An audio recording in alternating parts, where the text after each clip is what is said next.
Ladies and gentlemen,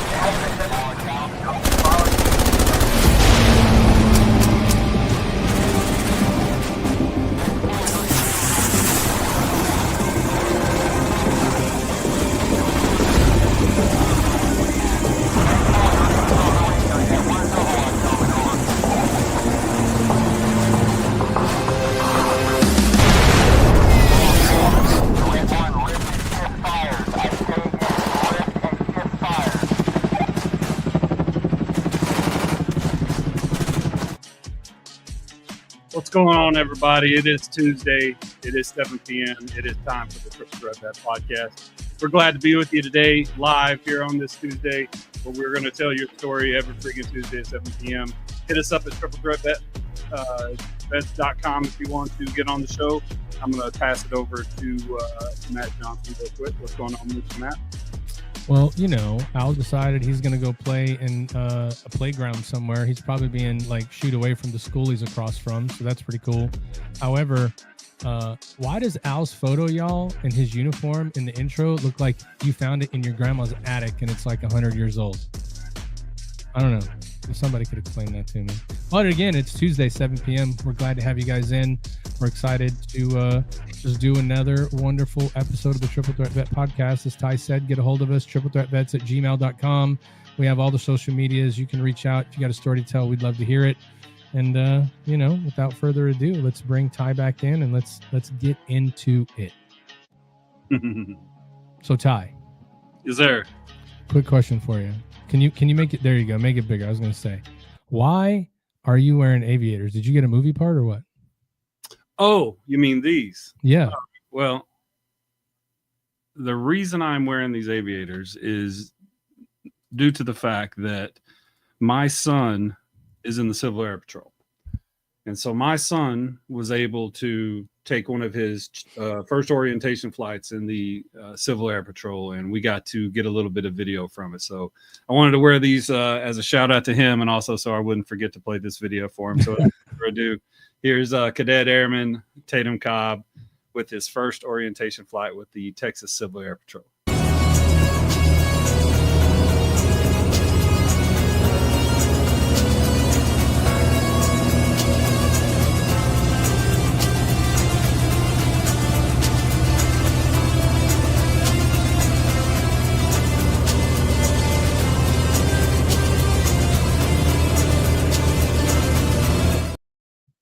All right, so basically he flew over the drop zone and everybody already jumped out before you took the video because I saw it was pretty empty. Well, no, the way that actually works is that they'll give you a call like in the middle of the morning and say, hey, if you can jump on an orientation flight here, text in. So he texted in and got on the flight, and you know, it was him and I think two other kids. They kind of like he didn't know if he was going to be able to sit in the pilot seat at first because, you know, they try to give that to the people that have been in Civil Air Patrol for a while. But he got to actually sit in the pilot seat, put on the headset, talk to the pilot. Pilot was the one taking the video. So it was a real cool thing. I was really impressed with it. I didn't get to do any that kind of stuff when I was young. So, you know, yeah, I like nobody would have trusted me to fly a plane. I swear to God. Definitely not. Never would have happened. Never, ever. So, as we jump into it today, as we jump into everything else, we've been telling you guys for a couple of weeks we were going to give an update on some things. So I just want to go ahead, if you could throw that thing up there real quick for me. I want to give you guys an update on our chase to giving money away. Remember, we're going to give money away. And I don't know why everybody seems to like Al, or Al strong-armed his family into buying a whole bunch of shirts. So as you can see right there, that's where we sit. Al is at 21. I'm at 12. Ty's at 8. So remember, sameflagsameoath.com. We have the shirts up there right now. Go in, purchase one for you, purchase one for a veteran that you know, purchase one just because you want to give it away as a gift. I don't even care if you cut the yard in it, right? At the end of the day, what we're trying to do is give money to one of these three amazing organizations: the Texas Veterans Athletic Association, the Project Zero Alliance, or Camp Hope. So what we want to do is help them. As of right now, we're not giving very much money away because we're going to give 10% of the total proceeds for the year away to them. I know that it's a long time, but here's what we figured. We have a great audience. We have a lot of people that care about veterans and they want to help causes for veterans. So go out there and buy your t-shirt. Really. You guys spend that much money at Starbucks every other day. Just go buy a t-shirt, get it in. And we want to be able to help out one of these great organizations that do great things for our veterans. So again, Al's number one. He doesn't hear that very often, so don't tell him a lot because he's going to get super excited. I'm in second, Ty's in third, but I got a feeling that'll change this week because you guys are all out there. You see who's here today. That's you right. see who's here. Al just decided he could take it off, right? He's in the press conference talking about practice right now. So show him that you need to be here. It must be present to purchase, right? So either way, it doesn't matter. Go get yours today and help us support these great organizations. As we jump into it, maybe do things a little bit different. We're not doing our rant today, but I would like to bring up one of our organizations, the Project Zero, just so that we can let everybody know that they have their annual golf scramble set up and ready to go. I don't know if we have a flyer on that or not, but September the 15th, same place as it always is in Katy at Willow Fork Golf Club. They're doing their annual golf scramble. If you're a company that likes to support veteran initiatives and help out over there, do that. Or if you like to play golf and want to get beat by Grant and his team again this year, who's going for the 4-peat, be our guest to come on out. I have heard a lot of people, Grant, though, say that they're going to beat you this year. I don't know. I don't think it's going to happen. Listen, man, you got to finish to win, though, right? I think some people are going to push him in the lake. They're going to find a way. You know, if you get a little bit of dirt on Grant's clothes because he dresses to impress, it's going to take him out of his game. I don't know. That dude's got a mind like a steel trap. I don't know if you can take him out of the game with just stains on the clothes, but yeah, it'd take a lot more than just that to come up with the 3-time. I think he's going to be the 4-time. I'm going to go ahead and call it right now. Oh, no. Grant Garrison and his team is going to be the 4-time champion of this tournament. By the way, if you go out and buy a whole bunch of T-shirts to help us help a veteran charity, I'm not saying that might help you on a couple strokes on the front and the back end. I'm just saying I know the scorekeeper, so not that we would do that, Grant. We know that you guys never lie about your score on the golf course. You know what I mean? You guys are they buy plenty mulligans, though. I tell you that. That's cheating, bro. Hey, look, we bought 800 mulligans last year, and we still finished dead ass last. It was a good time. Tons of fun. So, yep, there you have it. Those are shirts. You know, we're helping them out. The Project Zero has their golf tournament coming up. You know, just get out there and support. And I'm wearing a Bubba Wesley hat today, and here's the reason. Yep, there you go. Last place, man. We took away the shit trophy. We played like shit, and we earned that thing, dude. We did. 100%. But I'm wearing a Bubba Wesley hat today. So I just want y'all to know that right now he's got the number 2 song on the charts in Texas, y'all. What's up, Bubba Wesley? He's got that number 2 song. It's been steady climbing. I've been seeing him talking about it. So just like all of our other amazing artists that have come on, go out, listen to their music, support them, and show them some love. They work hard for what they're doing, and it's just good to support them out. So I just wanted to give Bubba a quick shout out and tell him we see you. We see you at number 2, but you need to get to number 1, right? Winners win, brother. Winners win. Project Zero. They're going to go climb Mount Kilimanjaro. I mean, I don't know why that's something that you would want to do, and they're going to do it, though. I think they would just want to take a picture next to the sign, dude. You know what I mean? Yeah. I mean, it's pretty cool. I love what Project Zero does. Of course, that's what my shirt goes to do. So, I mean, maybe just vote with your conscience here. What do we want to do? Do we want to, promote, the bar looking scene, Mr. Phenomenal, Mr. Go to War, Knuckle Dragon Out Hero? Or do we want to support the guy that's going to go, summit Kilimanjaro with a bunch of military people? Like, that's what I'm talking about. Let's wax poetic. Go to sameflagsameoath.com. Let's buy that wax poetic shirt, and let's give some money to charity. Yeah, let's. I mean, I did see that. Don't we have a screenshot of somebody wearing one of those shirts? Yeah, dude, check this out. Here's our boy David Willis wearing the shirt from Front Sit Rep. Bro, you could have at least gotten a hat that matched the shirt, homie. You know what I mean? Your color coordination's off, but I see what you're doing trying to help Ty over there. I see what you're doing. That's okay. That's all right.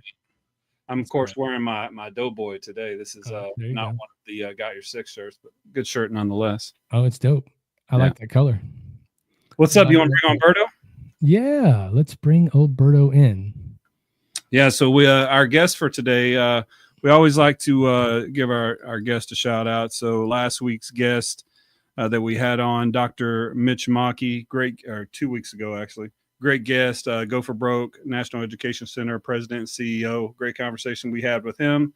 And then this week, of course, we're going to have Gino, the son, and Terry Ranger Johnson, who is Special Forces Ranger, airborne, author, Pebble Perspective. We're going to get some of his leadership mentality and mindset. So he's going to be along in about 45 minutes. But until then, let's bring on Berto, who is, of course, a friend of the show, the first squad leader of the Triple Threat Vet Platoon, and licensed clinical social worker. He kind of keeps us honest around here. Yeah. Hi, my name is Berto. Hey. I'm serial number 00001. What? That's right. Yeah, for sure. I wear that shirt proudly, my man. Nice. Hey, so how do we fix Al's absence today, man? Walk us through that. What do we got to do to get in this dude's head? I know that he'd be here if he could. I just like giving Al shit. I don't know. There's much that can be done for Al at this point. You're saying it's untreatable? I mean, he's gone through various treatments by his self-disclosure on the show. So Yeah. May not want to piss him gotta off. stick at some point. What I'm saying is, you're saying I probably should stop. Potentially. Whatever. No, I mean, this is part of the jabbing that we do, right? We're all brothers, and that's how we relate. We jab at each other, we crack jokes. It is what it is, man. There you go. So how are you doing over there? It looks like you're in your Zen garden. You're hanging out, like, you have shade where you live now, or is before? Yeah, I'm having internet connections. I don't know if you guys can hear me. It looks like I'm paused. No, you're talking. Yeah, go ahead. Keep talking. All right, you get. Nope. There you are. They know Okay. Berto's going to say bad words. Sorry so about that. I'm on a delay. If it was that, I'm not Al Hero. Hold on now. I've cleaned it up since I started being on the cast. No, basically, we moved to New Mexico, so now we're in Albuquerque. We're enjoying the high life, quote unquote, because I did not realize we were going to be 7,000 feet above sea level. So it took us a while to get used to the height. The climate here is kind of weird. Kind of reminds me of Tennessee. If you want the weather to change, just wait a couple hours; it'll change. Yeah, for sure. Very true. Very, very true. Yeah. Hey, the last time I was here, we talked about a fundraiser, and if the audience accrued a certain amount of money, you guys were going to come down here and chop my beard off. How are we doing with said goal? Well, I don't have anything in front of me to add, but I'll have a number for you by the end. When we take the break, we come back and I'll update you to what that number is. So again, y'all, well, I care about giving money to charity, but I'd really like to go shave that beard, if y'all know what I'm saying. Like, that needs to happen. Could you guys imagine Berto with no beard? I can't. That's not I've only euphemism. ever known you with a beard. Yeah.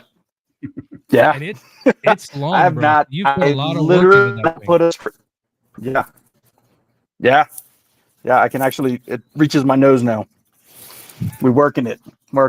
I made a promise to myself that I would never put a razor to my face after the day that I got out, and I have held true.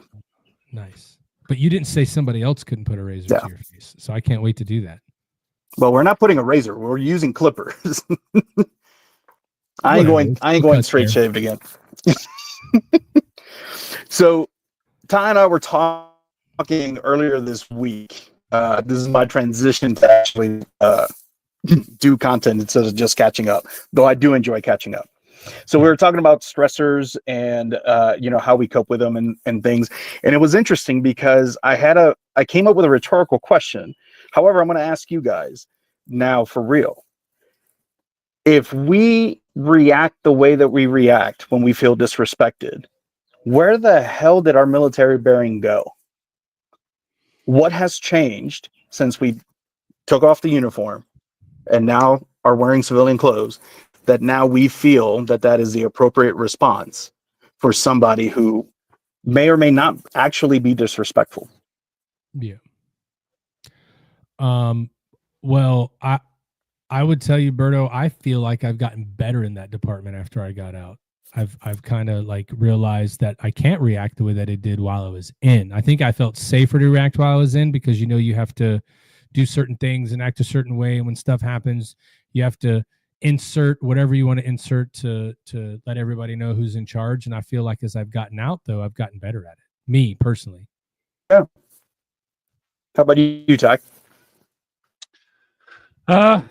I think a lot of things change with the experiences, but I mean, I think for the most part, for the first 6 years, my reactions were pretty bad. Like anytime there was any change, anytime there was anytime there was a trigger, I guess, you know, I was probably going to react badly. And I kind of called myself emotional napalm during those times.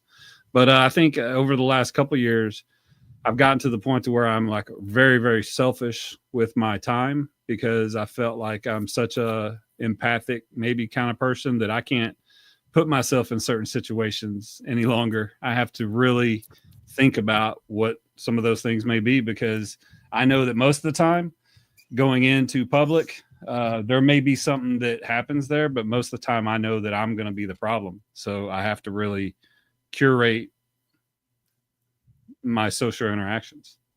You know, that's a good word. I mean, not just curate or social interactions. Oh, yeah. Curate. They're big as You gotta shit. curate it, man, because like I think I showed a picture. I don't know who I was talking to, but I had a friend who's one of my friends from like fourth grade whose father passed away. And this father was a big father figure in my life, but you know, there were certain issues that you always have when there's a father figure, you know, when you're very close, you know, maybe there was an issue in the family. And so you feel bittersweet about things. So with all those things, I was talking to him and it's just like, you realize that a lot of these things make you turn into like, I have a little thing of the Hulk because my kids like the Hulk. So a lot of times I feel like I react like the Hulk. So, you know, got to try to curtail that. So that's why I use the word curate. You know what I mean, Berto? No. That's a good one. I don't know if he might still be stuck. I tell you what, though, I think it depends on also, Berto, like what we do when we get out, though. I don't know if that makes sense, but like when I got out, I continued into kind of I went into a thing where I still was pretty customer facing. And I started doing like real estate and stuff like that. So in order to do that, I realized very quickly that you had to kind of continue that same mindset like you have as a recruiter where you're helping people and answering questions and you're being helpful to them. And like, it was, I don't know, it kind of felt just like being in the military. If it's a super stressful situation, you still got to remain calm, even though it's like super stressful for them, because you got to be that even keel to kind of help them. Now, that was work though. That was work. Although, not at work, completely different story. You know, when I wasn't around in that arena, I did, like Ty said, in the first couple of years, it was pretty bad where, you know, everything makes you mad and all that stuff. But I think over time, like I said, I've gotten better because I realized that the people that I was yelling at are the people that don't need to hear it. You know what I mean? Right. And typically they're the closest people to us, right? Because we know how to go for the jugular. And when we can't release that energy onto the person, right? Or like in your case, the customer, right? You then ultimately take it out on the family, right? And you know what buttons to push, just like they know what buttons to push for you. Yeah, that absolutely makes sense. The other component too, that I don't think, and I think I've said it on the podcast before, I think the other component that we do not do a really good job of is taps. Like the transition out, man, it's at least, now granted, I got out 15 years ago and I hope it has improved. Some things I did not know when I transitioned out, right? And you know, the shitty part, and I don't know if this is like a Fort Campbell thing or if it's like a military thing, but at the end of the day, mission takes precedence, right? So, oh, you have an appointment at TAPS? Yeah, cancel that. We're going to the range. But I'm getting out in a month. It doesn't matter. You need to qualify. Why? Right? So it's those kind of things that stressors, right? So as I've worked with veterans, and that's typically the main thing that they complain is the transition was never easy, right? And we had basic training. We had, well, at least in the Army, we had AIT and Marine Corps MOS training. So we were able to ramp up, right? We knew what the expectations were. We knew when to stand up for a rest, when to stand up, position with tension, the whole shebang, right? And then there's no manual for when you get out. And what do you need to do to take care of yourself, right? And many of us, either likely because we didn't want to seem weak in front of the people that we led, or we didn't want to be ostracized, right? Especially if we're struggling with mental health or we're struggling with physical ailments. And so, how are my subordinates going to trust me if I'm going to mental health? Right? I don't know if that was you guys' experience, but it definitely was my experience. No, well, I don't know if I'm allowed to do this, but can I turn this around on you? I mean, you served under me for multiple deployments, and I often said to all my troops, and we had a large, signal S6 shop most of the time. I often said, after this year-long deployment with me, I'm going to require that you talk to, the people at SRP, about anything you need to talk about. Don't feel like a stigma. Talk to them about what you're feeling, because what we just did for this last year is abnormal in and of itself. And then the very intense individuals, I know Bob says you're a big puss or whatever. I don't know what he said, but I am a big pushover. I am a big teddy bear. However, I did deploy a bunch of times and I witnessed a bunch of things that were very abnormal. So I was very pushy that my guys and gals would get any type of help that they needed. And I joke that you became a licensed clinical social worker because you had to deploy with me for 27 months. So that's not really everyone that could.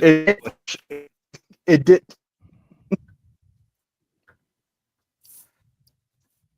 Yeah, I mean, basically, starting with you, I think we were very similar in our approaches to things, right? And as a matter of fact, when you called me earlier, I was reminded of a concept that we talked about in school, which is the masculine perspective as opposed to the feminine perspective, right? The masculine perspective, which is the military perspective, is we don't give a shit how it gets done, just get it done, right?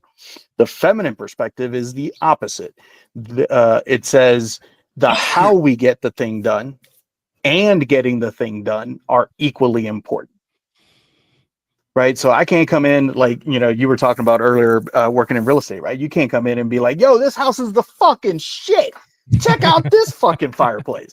You know what I mean? Like, you can't do that, right? But if it was one of your Joes, and you were kind of like, because I was commenting on a meeting that I was in today, that when we were at Fort Campbell early in my career, if you were going to spend more than $500, you had to get approval from your NCO.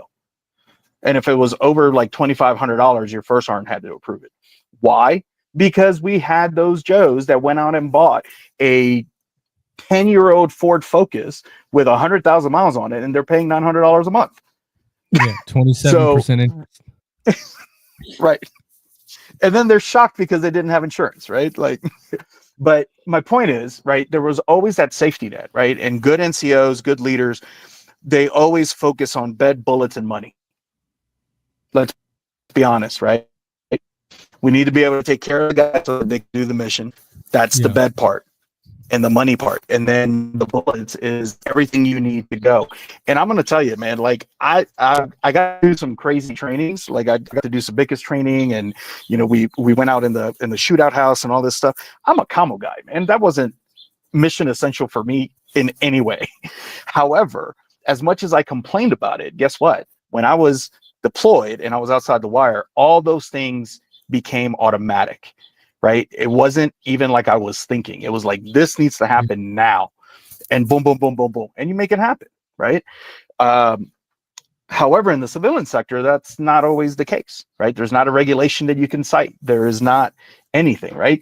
Even if you know any police officers, they will tell you They interpret the law to determine if the situation or whatever you just did is illegal or not. Not everything's to the letter of the law. So what does that mean? That means life is gray. There is no black and white, right? Yeah. And so, my perspective is this. I never wanted to be seen or known as the angry vet. I've seen that play out so many times on television shows and movies. Everybody's got damn PTSD and everybody's fucking crazy in the head. And then they go out and they do this crazy shit. Well, that's not all of us, right? And I want to continue that stereotype. And so I did a lot of work. I did EMDR with a trained professional. I went to group sessions. I did what I needed to do to take care of myself. And it wasn't, like Ty said, it's okay to be selfish sometimes. And it's okay to say no, right? Like I am always willing. Like I think maybe a month ago or so, Ty had texted me and asked me to come on the podcast, and I couldn't do it. I was already committed to doing something else. And it's okay to say no. Did I feel bad? Of course. I love coming on the show and talking to you guys, right? But sometimes we have other commitments that we need to take care of. And that's okay, right? Yeah. I mean, it's just the old adage, right? When you look at how that works, is we have to prepare you to do certain things. You would even argue, yeah, you went to the shoot house and you learned how to do all that stuff with your weapon and tactics and all that. But, if you're in the military, especially if you're in the Army or the Marine Corps, specifically you're a soldier and then you have your job, right? Because at any time, anybody can be asked to do anything. So that makes sense. But at the same time, like you said, they prepare you for that. I said it a couple of times, or maybe once on this podcast. One of our biggest flaws is that we're taught in the military that if you have a question, you go to your superior, right? Your first sergeant, your squad leader, your chief, whoever it is, the person that is the leader that's been around for a long time, right? Those are the people that you trust what they tell you. They have the experience. They're not going to lead you wrong, I guess you'd say, right? Well, what happens is we get all the way to the end and we're so used to helping each other that the people that are still in are telling you this is what you got to do when you get out. And I thought about that one day and I was like, how the hell does that person know how to tell me what it's going to be like when I get out? They're still in. Like, what do you mean? And I wish that we did a better job of finding some of those vets in the community and bringing them into the transition classes, right? And going, hey guys, I've been out for this amount of time, or I did this thing. And, those testimonials of what they did to get out and how they went through. And we've talked to a wide array of people on this show. We've had people that they were like, I was straight done when I got out. I had no idea, didn't know what to do. I struggled. It was bad. I was in the deepest, darkest hole. And we've had other people that are like, yeah, I prepared. This is what I did to get out. This is how I worked through that. And so you can kind of see that everybody has a different look. But I think bringing in those vets, number one, it shows the vets that we're not just telling you when you get out that we care about you even after you're gone. It shows that, but it also shows the sailors, soldiers, Marines, and airmen that are getting out. Oh, I do have resources in the community that I can reach out to. I do still have a tribe that I can talk to and reach out to them and get advice and learn things. And I wish we did a better job at putting those two pieces together, because I think that would be huge for when people are getting out, simple things like, guys, don't show up to an interview wearing your BDUs, right? Like, I know that's the uniform you wear now, but remember, you're going to a civilian job, like wear normal clothes, like a shirt and polo shirt, nice pants, whatever it is, right? Like understanding where you're at, do your research, because that's the one thing we're not taught to do either a little bit, right? Do your research on what you're doing. I'll tell you what you need to know. You're like, okay, I got it. And then eventually we were the one telling people what they needed to know. And so you're never really taught to critically think and think through things unless it's in a moment that you have to do it right now, right? In those danger moments, you know what I mean? Right. And I will caution with those infamous barracks lawyers, man. I'll, double check your whatever information people are telling you. Double check is all I'm saying, because I got all sorts of advice as well. Right. I think I was better prepared than most when I transitioned out. But one of our fuelers from my 05 deployment gave me probably the best advice, and he was like, "Dude, just take a year, don't do anything if you can afford it, right? Between, service connection, state disability, whatever, however you're getting money. If you can afford it, take a year off, man. Go to the Grand Canyon. Go to, hell, I drove cross country from Tennessee to New Mexico to go visit Ty at least 3 times, right? Like, that was part of my transition, right? And it helped me, man. And what was great was I had so many friends in between the two that I would call people up and be like, yo, I'm coming your way. Do you want to link up and do dinner? Do you want to go do this? Do you want to go do that? As a matter of fact, First Sergeant Luck, I was in E3 when I deployed with him. And I ended up having drinks and beer with him just outside of Phoenix when I was on my way back from the Grand Canyon, right? Like, it's those kinds of things, right? Those connections. Now, I don't know that many of us truly know how to make friends. I really don't. Like, the moment I got the Fort Campbell, I had a whole unit of 68 people that were always worried about me, trying to take care of me. Hey, do you need a ride? Because when I got to Fort Campbell, I had quite a bit of points on my license, so I didn't have a license. Those kinds of things. You know what I mean? I mean, I only had 28 points.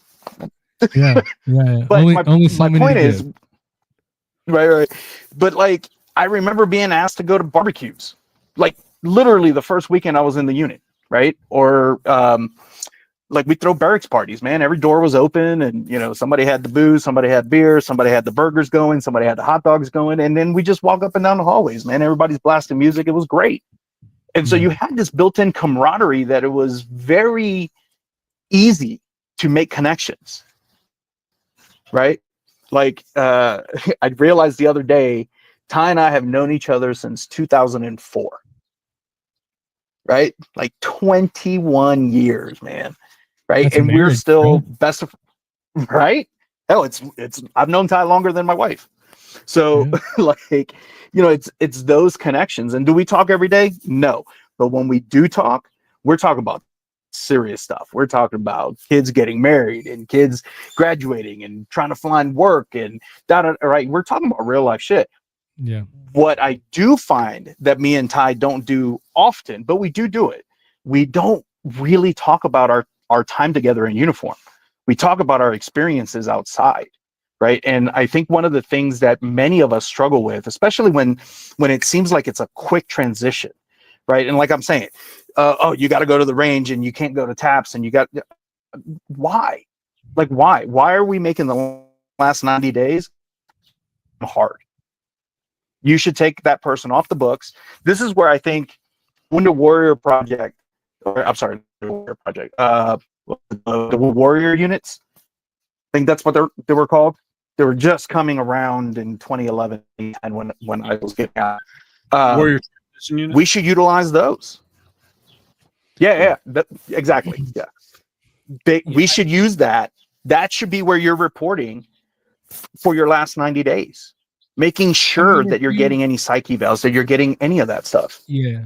I mean, but think about it. We have all these veterans in the country, and I just talking today, it makes me just even more think that could be like a missing link to this whole thing. We hire a whole bunch of guys that they go green to khakis, right? They leave wearing the uniform, and on Monday they're walking into supply as the GS, right? Why don't we have guys that work at Fleet and Family that their whole job is to be transition assistance people? They help people. Like, you hire GSs to help with the VA claim process. You hire GSs to help people write resumes. They have a whole bunch of nonprofits that do it. But like, if we're really looking for an efficient way to spend money, that would be a good way to do it, because these guys, their whole job, remember when you were in, if you didn't know how to spend your money, you were going to see the financial specialist on the base. And half the time they were an old military guy that just like, yeah, I'll sit here and say I spend your money. Or when you walked in, they're like, dang, bro, you're screwed. Like, you're never getting out of this one. But you had people you could go talk to because you had those services. And you're right. It's now that I'm getting out, there is no more barracks parties, and nobody's opening their doors in the veteran life to be like, come hang out. Let's do these things. Let's, go there. And, we do have places that we can do that. Unfortunately, they're just not as prominent as they used to be, right? When you're looking at American Legions and VFWs, that should be where you could do it, right? A VFW, what if they did like a recently separated veteran night or something, right? If you've gotten out in the last 90 days, you should come by and see us, and we'll do a whole night where it's like a networking event for a recently separated service member to go meet people in the community. And you're going to go, oh my God, that guy owns a business, and that guy over there, he's a GS, and oh my God, he works for the city, and oh, he's a law enforcement. You're going to meet so many people that do so many things. We're just not giving people the opportunity to give back the same way they did when they were in that leadership role, right? But it takes us to do that too, I think. So, right. And so, you make a great point, right? There's tons of organizations, right? Whether they're nonprofit or not, whether, that help veterans. And here's the thing, right? I'm a member of Sports Car Club America. I'm not paid by them. I don't work for them. However, I am a member, and I go run my car. I get 5 runs every day. On a Saturday and Sunday, and I am the happiest that I have ever been, because I am in a high performance driving experience in the safest way possible, right? That like literally the worst that's going to happen is you hit a cone, right? It's not being on the track. I don't have to pay for track insurance. I don't have to do that, right? But it creates a community, and you'd be surprised at how many veterans are there, right? Mm-hmm. And what I love about that community, obviously I'm a car guy. But what I love about that community is they're like, yo, have you tried this? Your times are a little off. I have the same vehicle. Have you tried this other thing and try tweaking this, or try turning in a little earlier? Like all of these things. Every other in the spectrum of motorsports that I participated in, between drag racing, street racing, and all that crap, nobody shares anything. They're like, yo, you want to find out? Put $1,000 on the table. Yeah. Then you can find out. I'll show you what it looks like when I'm passing you.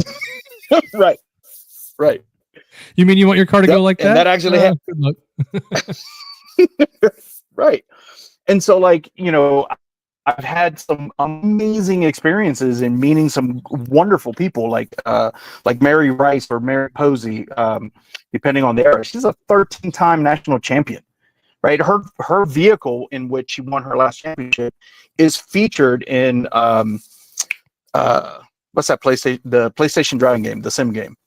I'm an Xbox guy. Thank you. Gran Turismo, right? Her car is featured in Gran Turismo, for God's sake, right? Like, that's amazing. And I would have never had those experiences had I isolated, closed down, said people don't understand me. I found common ground.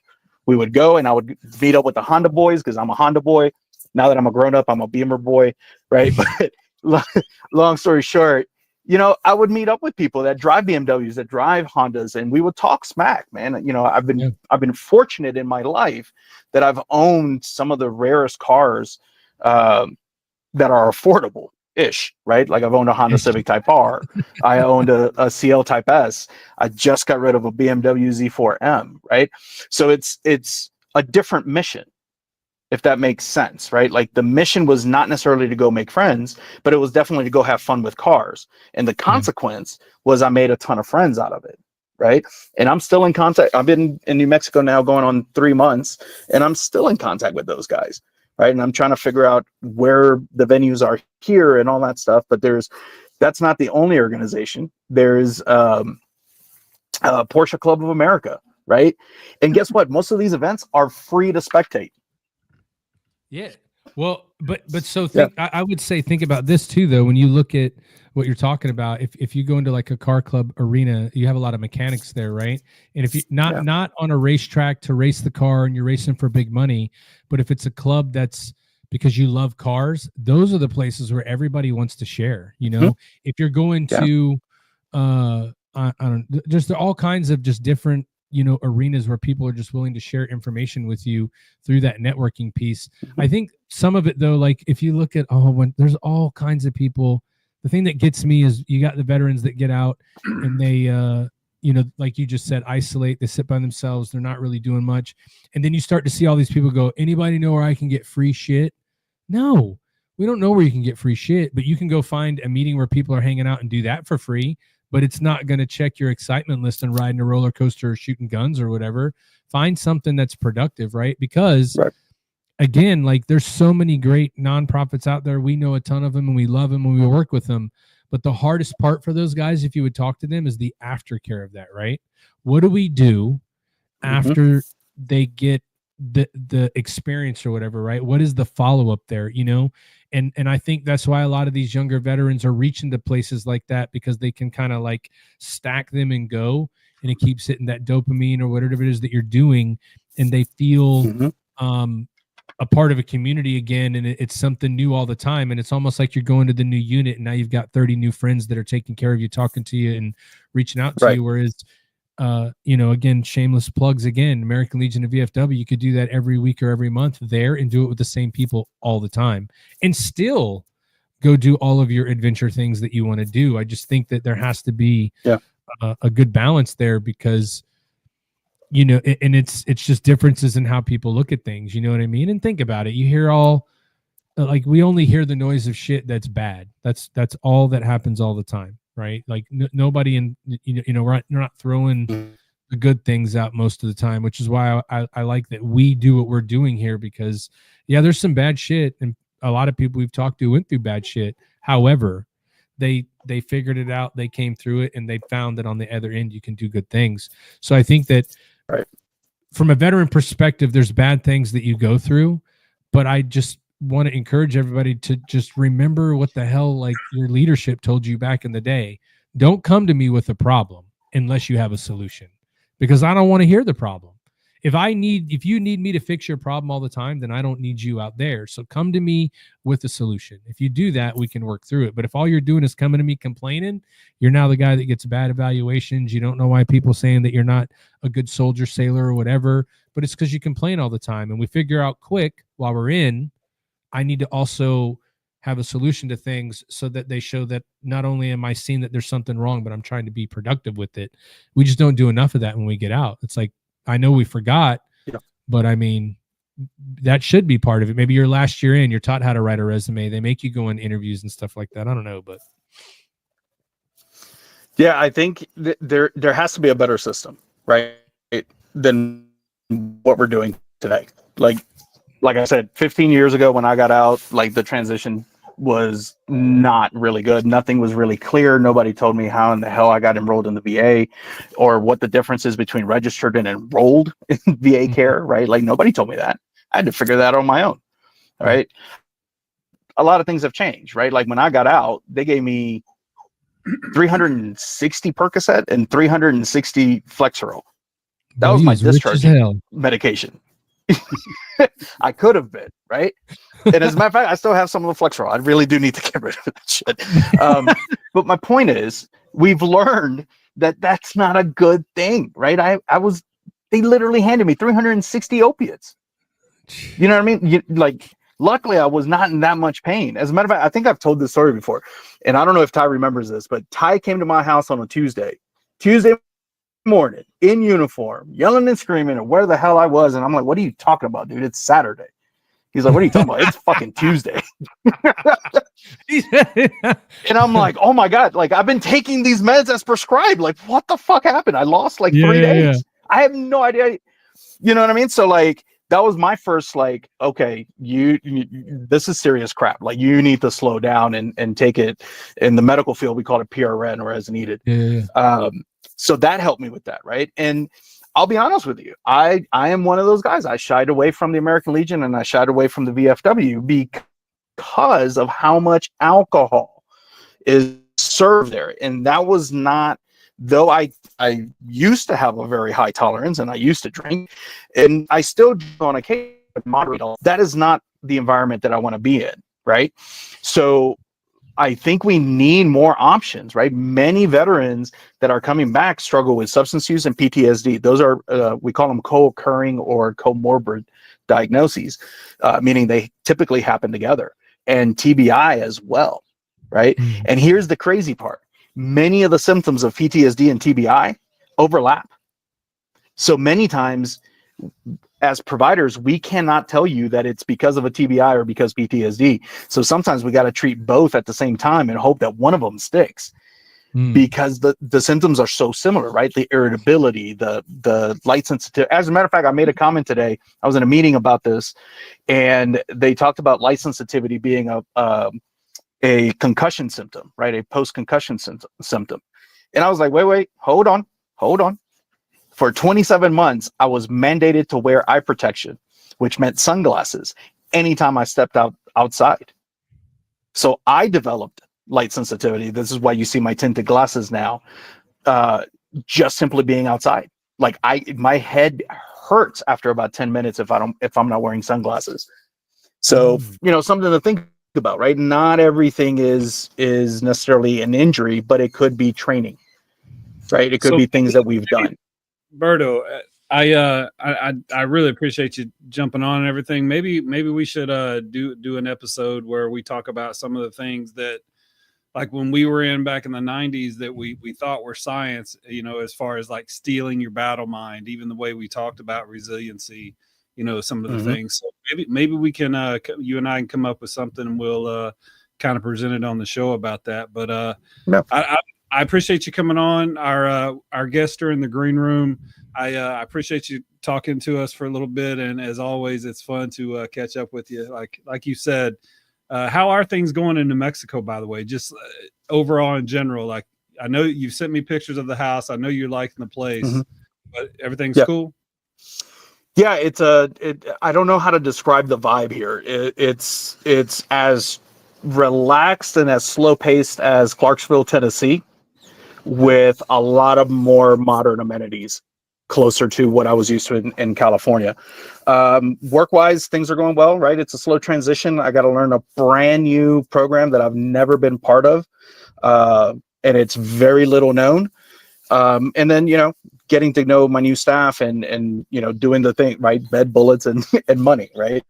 Trying to take care of them, but also the old philosophy that we learned from our old chief, right? The Camo chief, big chief. Take care of your soldiers and they will take care of you. And that is my leadership philosophy, right? So, I can't come down super hard, but, we've got to have some conversations sometimes. Well, next time we bring you on and we do this thing, you got to make better video, because we could hear bro. the whole time, but we couldn't see you, so nobody could see the Buddha gotcha. today.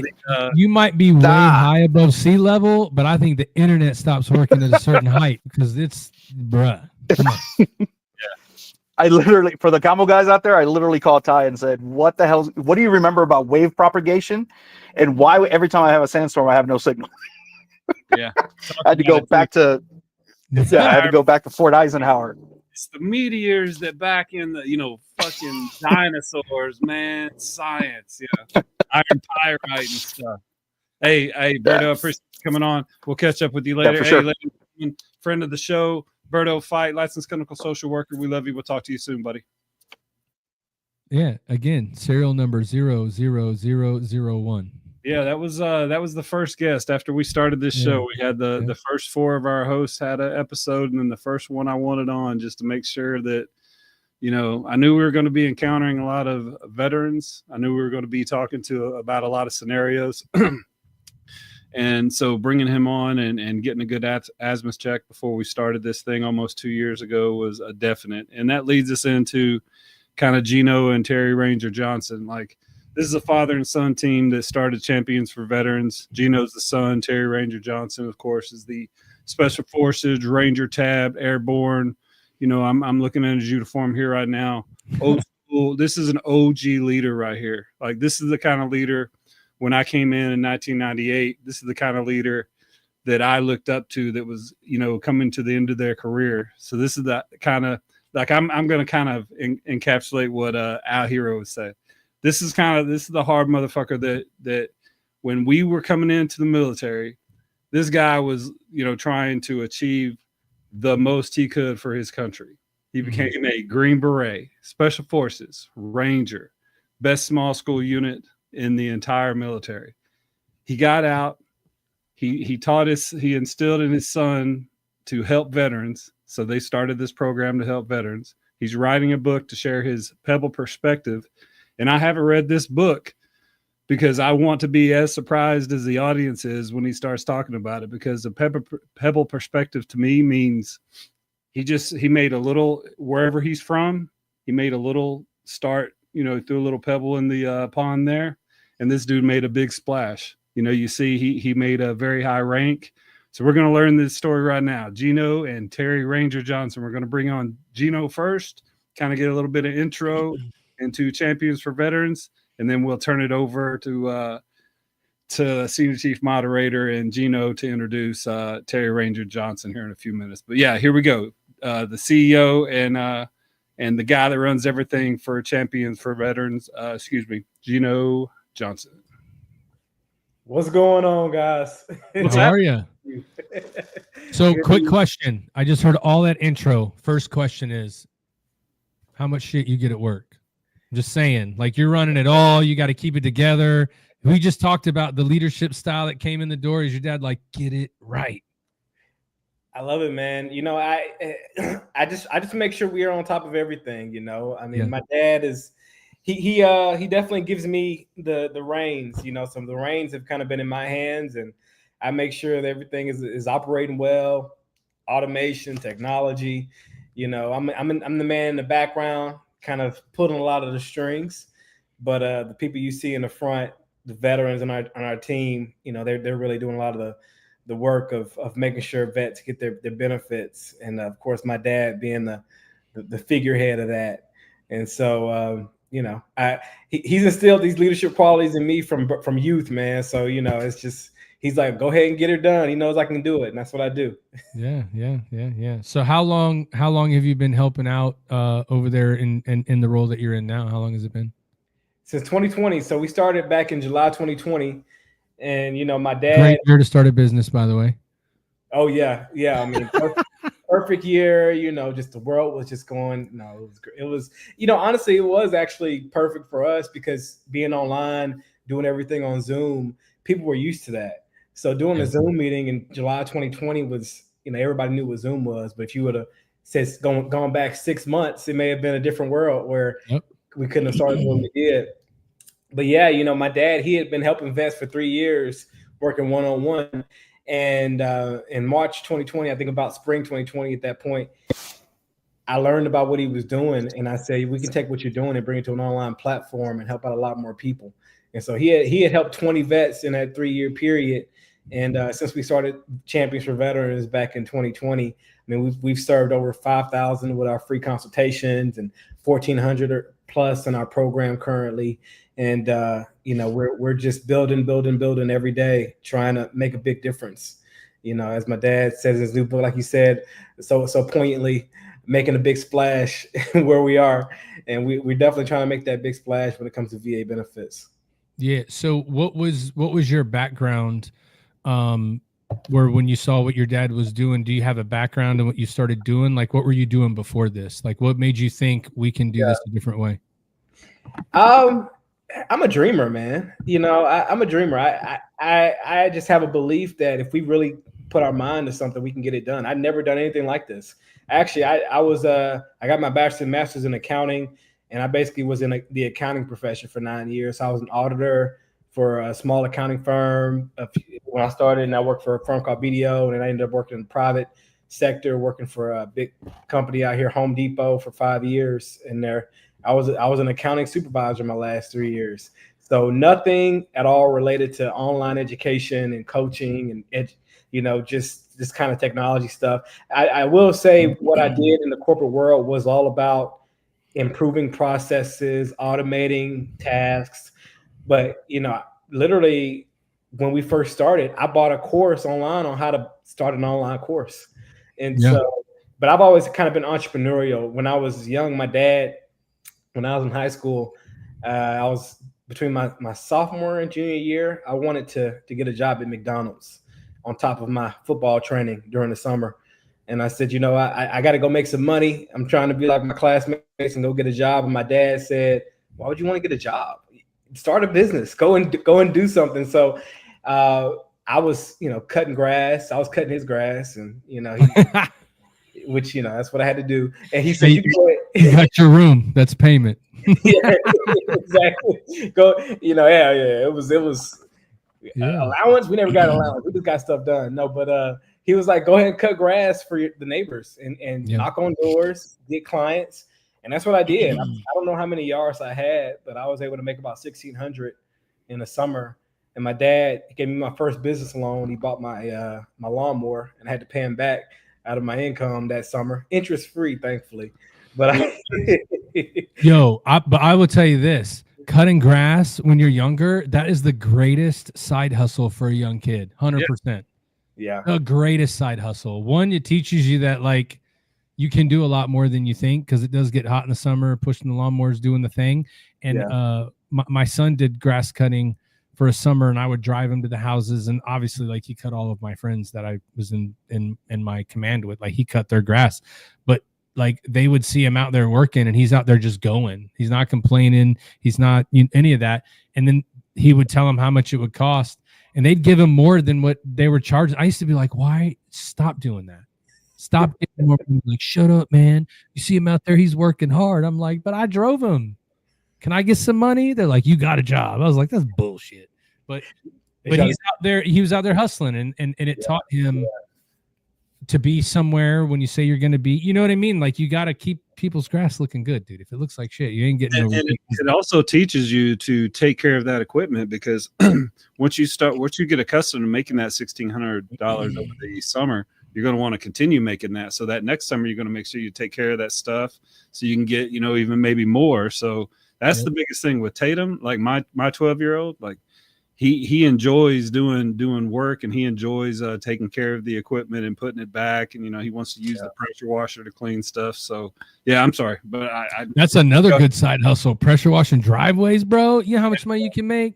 Yeah. We got all kinds of side hustles. That's what I'm talking about. Like veteran kids in general come up with some side hustles that regular civilian that have, not been around military base, not lived that lifestyle. Yes. Veteran kids just come up with different kind of stuff. They're more versatile and much more resilient in some pretty crazy situations that happen today. Like with social media, you're going to be more resilient probably, just because of the training you had, and you probably had a very hands-on. Now look, son, this is what's going to happen with this. I was with my 6 kids, 4 daughters, 2 sons, man, like very militant with everything. So anyway, back to champions for veterans. Like, so to recap, you can tell I'm really excited about your story because I love families being involved. I love veterans families, especially being involved. But so I remember reading the accounting and the auditing. You said you worked for 6 years with Home Depot, could have done whatever you wanted to on your own. So as we get ready to bring on your dad here, what was it that really made you be like, yeah, that's my dad.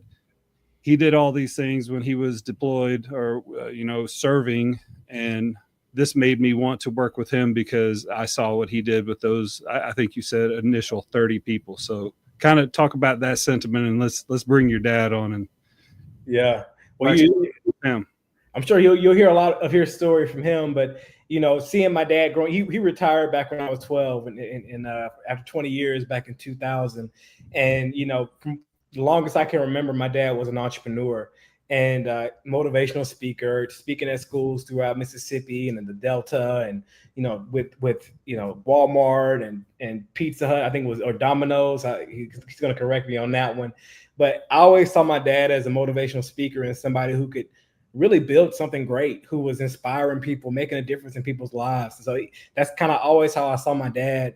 And so I could see myself eventually working with him in business at some point. Didn't know how it could happen. I mean, we had actually talked about even doing motivational speaking together at one point.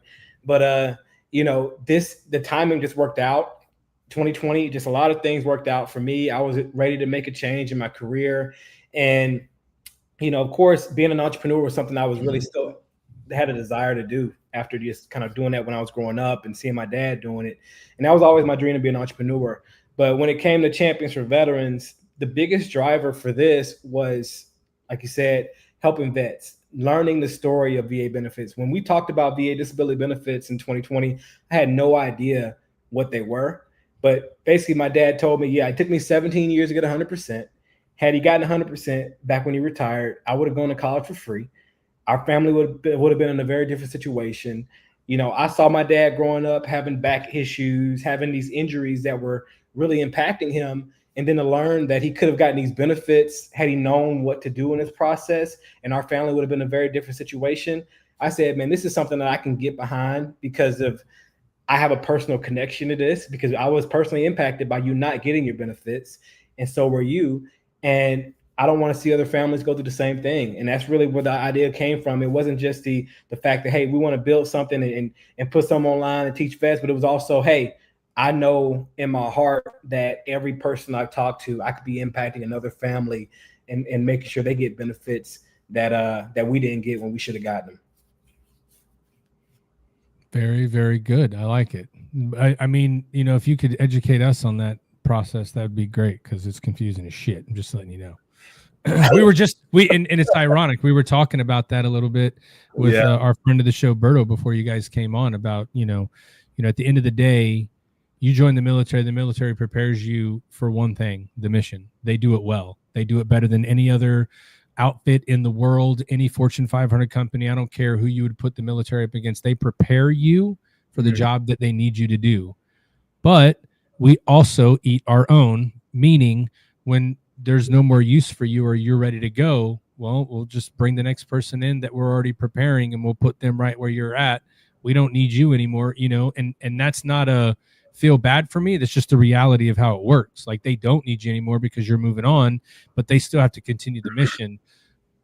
What we were saying a little bit earlier, and I'd be interested to hear yours and your dad's take on it, is finding a way to get veterans that are in the community already into these TAPS and transition classes to talk about what it was like for them to transition, what they had to do to go get a job, letting these veterans in a classroom know, hey guys, you're going to work 4 jobs before you find the one that you like. Just don't think you're about to leave here after 20 or 5 or 10 years and go work at the next job for the next 15. That's not going to happen because you're not going to fit into those places as much as you think sometimes.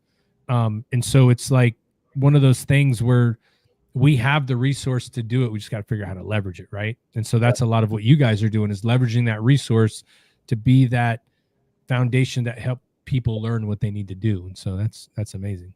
Absolutely. And that's so much of what, you know, my dad, being his experience as a drill sergeant, being a teacher, he teaches for veterans. And he always says, you know, they teach you how to do everything when you're in the military, but, you know, they don't teach you how to go after your VA benefits. And that's what we decided to do. We're teaching vets how to go after their benefits and making the process simple, because it is complex if you don't know what you're doing.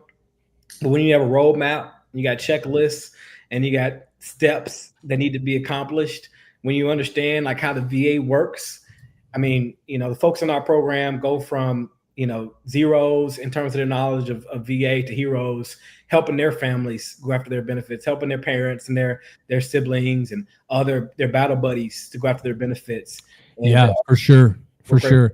You know, I got a good friend where my wife is from. I was talking to him a couple weeks ago when we were in town, and he was telling me about his I don't know if it was his uncle or maybe a close somebody that he considers family or his family, right? He was in Vietnam, served, went through all that stuff, and it was one of his friends that talked to someone that got benefits that finally convinced him to go get the benefit, right? And it turns out, just like your dad, right? 17 years of fighting. This dude's Vietnam era now. He's at 100% now, right? Well, he was like, almost the guy was like, well, I mean, I got that now. And for him, a little bit was, what's the point? And I had to tell my friend, I'm like, hey, you said he's 100%, right? I said, you know that if he passes before his wife gets that benefit if she's the caregiver for him, and, you know, all the things that come with that surviving spouse. And he's like, what do you mean? I'm like, I'm telling you, surviving spouse, that 100% is huge. And he was just like, oh my God, I got to go home. And I need, when next time I see him, I got to tell him. I'm like, I bet you he doesn't know, because he's more worried about, it took me forever to get this, but think about, you know, I mean, and it's a what if, right? You never know, but like, yeah, you know, that's still there. Medical care, like all that stuff is still there for your family you're leaving behind to still be able to use what they helped the veteran earn, right? People at home help veterans earn everything that they've got because they go through their own part of it. And so I think that's the other part of the education too, is getting veterans to understand that, yes, the benefits for you, however, like you said, you could have gone to school or you could get healthcare. Like there's all these other things that help your family out with that as well. But we're always focused on that one thing. And so having a course like you guys have that teaches you, like, this is what this really means, gives you that good old, everybody loves a checklist. And you're like, boom, let's go down the list and get it done. So Sir. It's awesome. Well, hey, I would love to hear this. I'm sure you've introduced your dad before, but would you like to introduce your dad to come on to the show? Wow. I don't know if I've done a full intro like that, man. So this is great. I will definitely do it.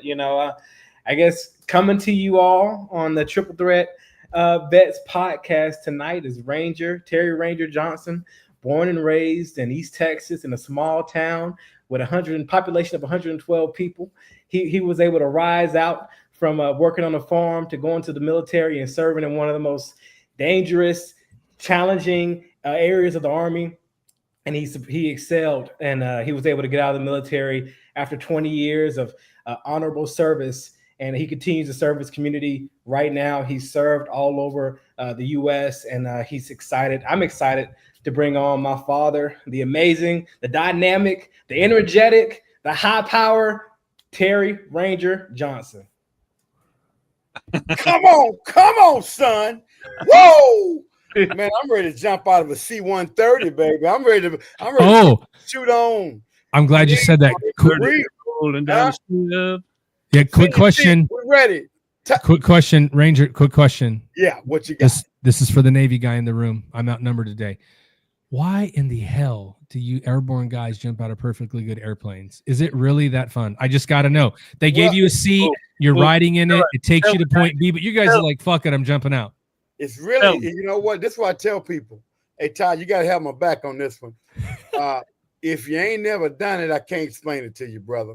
It's like this. I ride motorcycles too. I got a Honda Gold Wing trike. And people, why do you ride motorcycles? It's so dangerous. Brother, if you don't like it, your knees in the breathe on a bike. I can't tell you about that. You know what I'm saying? If you're scared, get a dog. That's all I can say. Yeah. No, I get it. Although I will tell you, you guys are all excited when you talk about jumping out of airplanes, though. So good on you. If you love it, you love it. You got to keep doing it. But, yeah, man. Officially, welcome to the Triple Threat Vet podcast. We're super excited to talk to you. You guys, you and your son champion a lot of what our show is about, like giving people information, educating them with the things that they can do to get help when they get out, or even while they're in, right? Prep yourself for getting out. Yeah. A lot of this information, even if you just joined 6 months ago, you can use it to prep yourself to get out. Like it's all relevant. So I first want to thank you for your service. I want to tell you that I'm excited to have you on, and we can't wait to hear a lot about your story and then hear a little bit about what you guys do to help veterans every day. Thank you. Appreciate that. Thanks for having me. So what we like to do for our guests, you had, by the way, Gino, you're hired. Every Tuesday, Thursday's coming up soon, 7:00. We'll send you the bio. You got to come in and intro everybody, because that was the shit, by the way. It was awesome. But I'll tell you, a town of 100, East Texas. Tell us a little bit about where you grew up, what it was like for you to grow up, and kind of the things that you were into growing up, so that we can help transition to why you decided to go join the military. Great. I was actually born in Dallas. My mom and dad divorced when I was about 3 years old, and we moved back to where my mom is from, Cass County, East Texas. I triangulate everybody. If you're familiar with Northeast Texas, you know where Shreveport, Louisiana is, Texarkana, Texas, Arkansas. I'm kind of in that corner, right? Grew up in a small town, Marietta, Texas, population 112. I didn't grow up in the town. I grew up 5 miles outside the town on a dirt road, right? I grew up hauling hay, cutting pulpwood.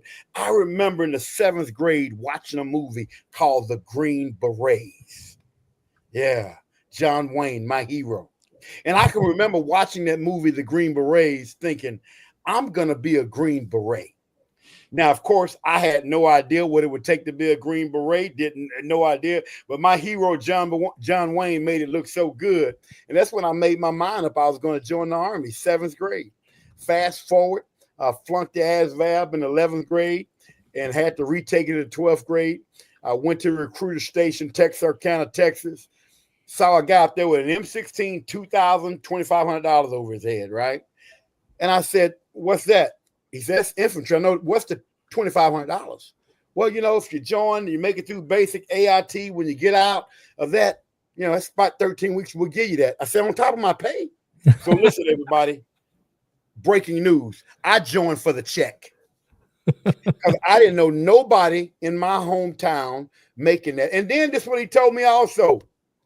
Cobb, he said, if you do 20 years, you'll retire and get a check after 20. I said, wait a minute. I'm 17 now. If I do 20 years, I'm 37. See, I wasn't never good at math. Math or spelling is not my thing, right? And you know, so he said, hey, wait a minute. At 37, the month after I get out, I can get a retirement check? He said, yeah. So people always talk about joining for the wrong or right reasons. I don't believe in that. I joined for a check. Now, did I love it? Did I salute the flag? Did I like being on the team? Absolutely. But I could see retiring because I felt if I did 20 years in the Army and retired with a check, it would give me opportunity. So, yeah, you know, join the Army, infantry the first couple of years. I got to Germany, Berlin Brigade, 1982 to 84. What changed my life? I had a platoon sergeant, and I'm gonna talk just like my platoon sergeant. Sergeant First Class Claude Higgs was, in his own words, a redneck from East Tennessee, and he would come down and say, "Don't make me act like a redneck, Johnson. Get over here, son." And I said, "Yes, Sergeant." He said, "I said, well, Sergeant Higgs, I'm gonna go be a Ranger in the Green Beret." He said, "No, you're not." I said, yes, I am. I'm going to be a Ranger in the Green Beret. He said, "Son, what did I just say? You're not going to do it yet." I said, "Well, what do I want you to do?" He said, "You're going to go to drill sergeant school." He said, "When you leave here, you're going to drill sergeant school." So he went and got the paperwork. Back then, I'll never forget, it was a 4187, made me sign it and he said, "Sign here, son." "Sign here, son." And I signed it. And that's how I got to drill sergeant school. I graduated drill sergeant school at the age of 21. I know it's crazy. Even thinking about it now, I was 21 years old when I graduated drill sergeant school and became a drill sergeant. I did that for 2 years. And while I was on drill sergeant duty, I had to learn how to swim because I couldn't swim. I always wanted to be a Ranger, but I was afraid of the water. And I tell everybody, never let your fears stop you from your dreams. Oh, my God. That's pretty good. Never let your own fears stop you from your dreams. And every time I saw a guy with a Ranger tab, I got mad. Because, see, Master Chief, I've always felt I was the toughest, roughest guy in the room. Man, I could do push-ups, sit-ups. I played football, but I couldn't swim. And I said, if I can ever pass this Ranger school swim test, give me a Ranger tab. Took me because it was that easy, right? Like if you're looking at it, you're like, that's all I got to do. If I could swim, you're going to give it to me, right? Yeah, that's what I felt, and that's what it is. Passed the swim test, made it through Ranger School, did 2 years in Bravo Company, 1st and 75th Ranger Battalion. While I was there, I put my paperwork in to go Special Forces. 1988, went through Special Forces assessment and selection and started the Q course, graduated in 89 and served in 7th Special Forces Group and a total of 11 years in Special Forces. Had 120 jumps out of airplanes. Never went to combat, but we served in South America, Central America, all over doing foreign internal defense. When I retired at the age of 37, my back was so jacked up, I could barely walk to the mailbox. Excruciating back pain. I went on my first VA visit, Salisbury, North Carolina VA. When I walked out, they gave me 10% disability. Tinnitus. Thank you. You already knew. Have you looked at my file? Oh, I've looked at everybody. So real quick, before we get there, I do have a couple of questions for you, though. Yeah, we man. can rewind back just a tiny bit. So you joined because you saw the movie Green Beret with John Wayne. You knew you wanted to be a Green Beret. You wanted to be an Army Ranger. You said just now, swimming, that's what I've got to overcome. My question to you, though, when you got to Ranger School, was the swim the hardest thing for you? It wasn't then because I practiced it for 7 years. No, I got it. But like you going in, swimming was the thing that you had to overcome. Was there something else that once you got to school and you started doing that school that you realized you needed to overcome more than that swim, if that makes sense, right? It really wasn't. I mean, I'm a pretty fit guy. I was always a top fit guy. I mean, I could do 90 push-ups, 90 sit-ups. I could run 2 miles in 11 and a half minutes. I was a freak of nature physically. So I knew humping a rucksack wasn't going to be a problem. Walking all night wasn't going to be a problem. It was swimming. That's what it was. Swimming was it. Physically, You know, I was always one of the top fit guys in every unit I was in my entire career. I didn't have a problem physically, but that swimming is what it was. Yep. No, I was just curious because I know sometimes when you go into that, you've put so much effort into the swim because you're like, that's the thing that's going to get me. And then you realize, oh my God, the simple stuff I should have been focusing on, like, I don't know, just little stuff like being a good team member, right? Like I can't just be the leader all the time. I got to help out. You know what I mean? I can't be all these things. I didn't know if there was something that you were like, man, I didn't realize that was just as important or whatever. Right. Yes. But you know, for sure, spoken like a true team guy. Nope, nothing was hard. That was easy. Everything was easy. Well, I figured out how to swim. I mean, come on, you know. Well, like I'm being honest, man. You know, you want me to tell the truth, right? I'm being honest. No, absolutely. You got to understand, you know, by the time I went to Ranger School, I'd already been Army 4 years. I've been over 6 total. I've been a drill sergeant for 4 years, infantry drill sergeant for 2 years. So by the time I went to Ranger School, going into my 7th year in the Army, I wasn't brand new to the game. And I've been training, you know, running, doing all that kind of stuff. So I've always prided myself on physical fitness. I was always in top shape. So I felt in my mind, if I could pass the swim test, nothing would stop me, period. Yeah, now, I mean, driven and personal goals, man, that's what it takes. If you have a dream and you're willing to work for it, you know, that's the thing we teach our kids, right? You and your son right now, you guys got a dream to help vets and you're doing it. Like it's not a matter of if, it's always a matter of when, right? Yeah. It's just a blessing, man. I tell everybody, listen, man, I'm living the American dream. You know, I tell everybody that. I went in at 17, retired at 37. I've been retired 25 years now. And I did everything in the Army except for go Delta. I did all the stuff they write books about, movies, and it was a blessing to do it and to serve. My problem was when I retired, trying to figure out this civilian life. And you said something, brother. The first 4 jobs I took, I quit. Yep. And a lot of it's not because the job was too hard. It's not because the job is out of your realm of capability. What I found in the couple jobs I did is I'm like, I cannot believe I got to sit in here and listen to these people lead this way to get people to go work. Like, it's obvious you don't give a shit about the people that are in there working. You just want them to get the bottom line. So I'd rather you just walk in the door and go, I don't care about none of you. Just do what I told you. I'd rather work for you that way. Stop pretending like you care when you don't really care. And that's kind of I think what most people find. You just think you're going to get out and you're going to walk in the door and Ranger Johnson's going to be there to lead you through everything in the civilian world. Well, not everybody's built like us. You know, we've got to figure that out. But I just wish we told people more, like, you're going to go through a couple jobs. It's okay. You're not a quitter. But that's what frustrates people, right? Oh my God, I can't make it out on this side.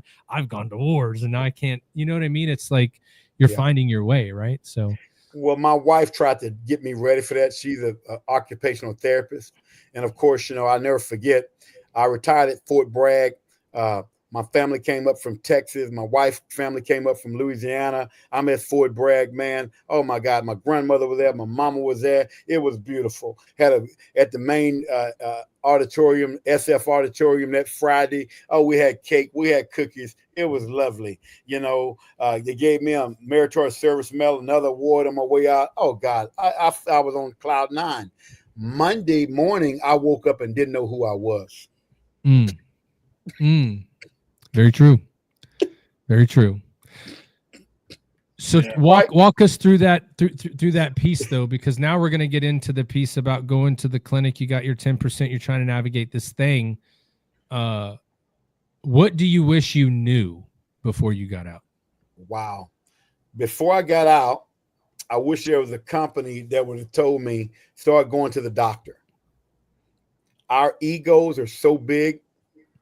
We don't want to go to the doctor. We don't want to go to the clinic. We don't want to get anything in our file because we don't want to look like a wimp. I wish someone had told me 5 years before I got out, and I knew I was going to retire at 20 because my back was jacked up. About year 19, I had to come off jump status. So I knew I was retiring at 20. I wish someone had said, hey, man, start going to your clinic, getting stuff about your knees, getting stuff about your back, getting things in your file. And I didn't. And so when I retired, I had nothing in my medical records, nothing. a couple of sheets of paper about knees and maybe ankles. And that information right there alone could have put me in a better spot. And then I was someone that told me, hey, listen, stop acting like you're not hurting. You know what? I tell vets all the time, Brother Cobb, we could help more people if we wouldn't lie. Y'all, I'm a big liar. What do you mean by that? What does that mean? I'm not hurting. I'm fine. I'm True. good. No problem. Yeah. No pain. No gain. You know, my biggest problem when I got out, this is where I was, and I'm sure you guys have heard this, you know, knowing that you just 5,000 plus people you've helped. I was the guy when I got out. I said, I didn't see as much or do as much as somebody else. I don't want to take it away from someone else. Like I actually was like, there's guys that need it more than me. And then someone, you know, matter of fact, Ty had told me a couple times after I met him, Al, who's a host on here, they're like, shut the fuck, like, really, dude? Like, you got to go do it. And I think that, you know, you probably experienced that lack of reporting probably more so than someone else just because of the career field that you're in, right? Like, you guys are posterized to not feel pain. You're posterized to be the person that when they look at them, always there no matter what. But nobody saw you guys trying to get out of the bed that morning. Nobody saw you guys like icing the knees before you went on those long runs. You just had to perform no matter what. I just wish that if we know that's a problem, how do we fix it? How do we fix this perception that you have to wait till the end to go get your medical and all that stuff documented? How do we fix that? Yeah. Well, what you're doing right now, this is how we fix it. I believe other veterans will listen to other veterans. And what I tell people all the time, you know, I crack veterans' heads open all day. I sit right here and crack a head open. When I give to someone needs more than me, I said, that's crazy. I said, when you were trying to make E1, E2, E5, O1, O3, you never went to your colonel and said, Colonel, sir, give that promotion to Sue. Her family needs it more than mine. No, that was competition at that point, brother. I had to get that rank. You know what I mean? Right? You see what I'm saying? We don't say that. Then when we get out, somehow we think it's more honorable as an American to say that. This is what I tell veterans, garbage. Yeah. I call garbage, right? Because what happens is as you get older, those little knee pains now get worse. Oh, yeah. Right? So how did I get to going in this? It's funny. You know, Brother Cobb, we talked in Senior Chief. I was in Mississippi. I was doing ministry with another veteran, good buddy of mine, man. We're down there and we're doing ministry. And he's riding with me to go talk to some kids at a school. And he's 100%. And he had said that before, but I didn't, you know. And I said, well, man, I think I was at 20% by then. And I said, I'm at 20. Isn't that all I can get? He said, that ain't got nothing to do with nothing. Go back and get some more. I said, what? I didn't even realize I could reapply. Yeah. Right? And so I started the journey. You call somebody. They said they're going to help you. They don't. By the way, CFE doesn't turn down any veterans. We don't play that game. When you call us, we get you some help. Because I know how it is being a veteran calling somebody. Hey, Bob told me to call you and said you could help me. Then you set some up and they ghost you. Been there, done that. I started this journey going to the VA in Memphis, Tennessee, going to Jackson, Mississippi, crawling through the system, fighting. Finally, when I moved to South Louisiana, Lafayette, I think I was at 40%. Found a great VA doctor to start telling me, keep going, keep going. It's right, a great VA doctor. And that doctor is now retired. And y'all, that VA doctor that pushed me to get to 100%. He didn't do anything illegal. He just told me to keep applying for. I've now helped him go from 10 to 80%. Yeah, my retired VA doctor. I just helped him go to 80%. Yeah, the guy that was telling you to keep going also is the guy that didn't apply, right? Yeah, isn't that weird? Right? He's a Marine, man, and he was a VA doctor. And he retired from the VA. When he retired, he knew what we were doing. He called me to ask him to help. I've got him to 80% now. Nice. So what happened? I started volunteering, and y'all said something earlier. My background as a trainer, I thank God for that redneck in East Tennessee that passed away with cancer, Sergeant Claude Higgs. I still say to this day, had it not been for Sergeant First Class Claude Higgs, it wouldn't be no CSV. I get a little emotional talking about that redneck because that dude made me go to drill sergeant school and learn how to be an instructor. And if it wasn't for Claude Higgs, we wouldn't be here today. And that old redneck from East Tennessee probably looking down said, son, I told you was going to be something. Yeah, man. So when I got to 100%, it took me 17 years, January 2017. The Bible says, be angry, but don't sin. I tell everybody, I don't think I've sinned against the VA, but I'm still angry. Right? Why did it take a guy like me that served honorably, did 20 years, did all this stuff that they write books about, and they gave me 10% disability? I wasn't lying. I'm telling the truth. My back is even hurting right now. I couldn't hardly walk, but they made me fight for it. So when I got to 100%, I sit down that first week and wrote 6 steps down. And I didn't do it to start a business. I did it out of my anger because I said, wait a minute. Why is there not a course to teach you how to get VA benefits? Because I never saw a course, I wrote it. I wrote the course. I'm traveling to Dallas, May of 2017 to see my dad from South Louisiana. I'm on I-20. I stop at Terrell, Texas gas station off the Interstate 20 to get gas. I had my Ranger hat on. A veteran sees me that was working on the road, had a hard hat on. You know, vets, hey, man, we start talking.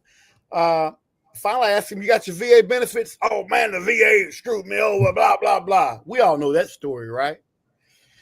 I said, man, give me your name, number, email. When I get up here, my wife wanted to stop at Terrell, that mall up there in Terrell, Texas, and shop there. And I said, I'll email you these steps. I said, listen, I just got my benefits. It might help you.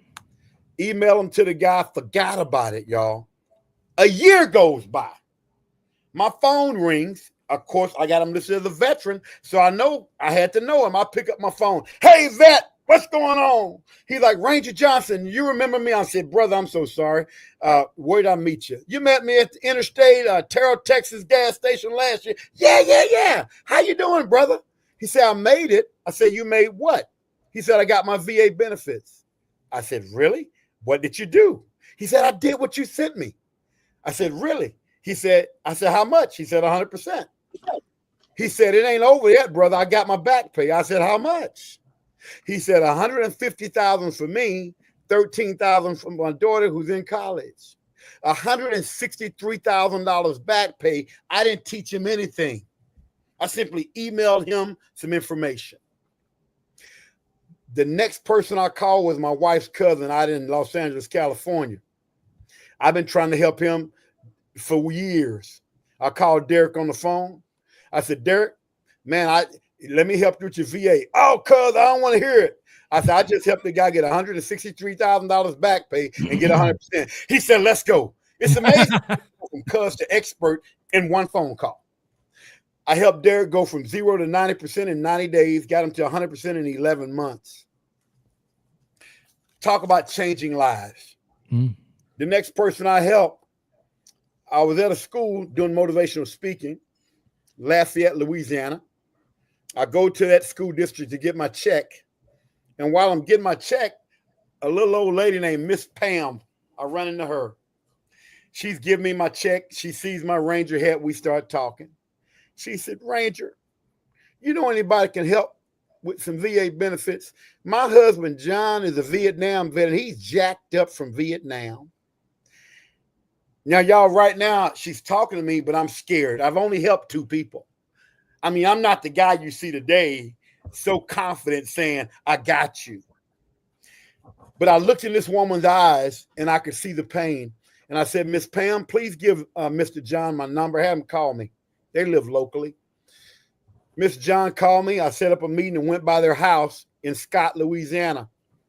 When I walked in on their kitchen table, FedEx pouch, look, 5 inches thick, 50 years of records going to the VA.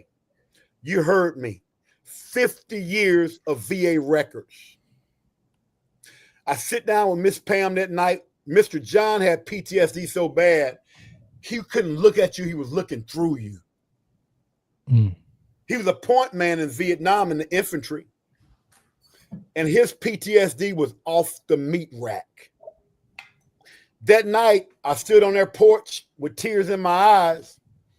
And I told Mr. John and Miss Pam, while I was shaking and scared, I said, I'm going to help you get 100%.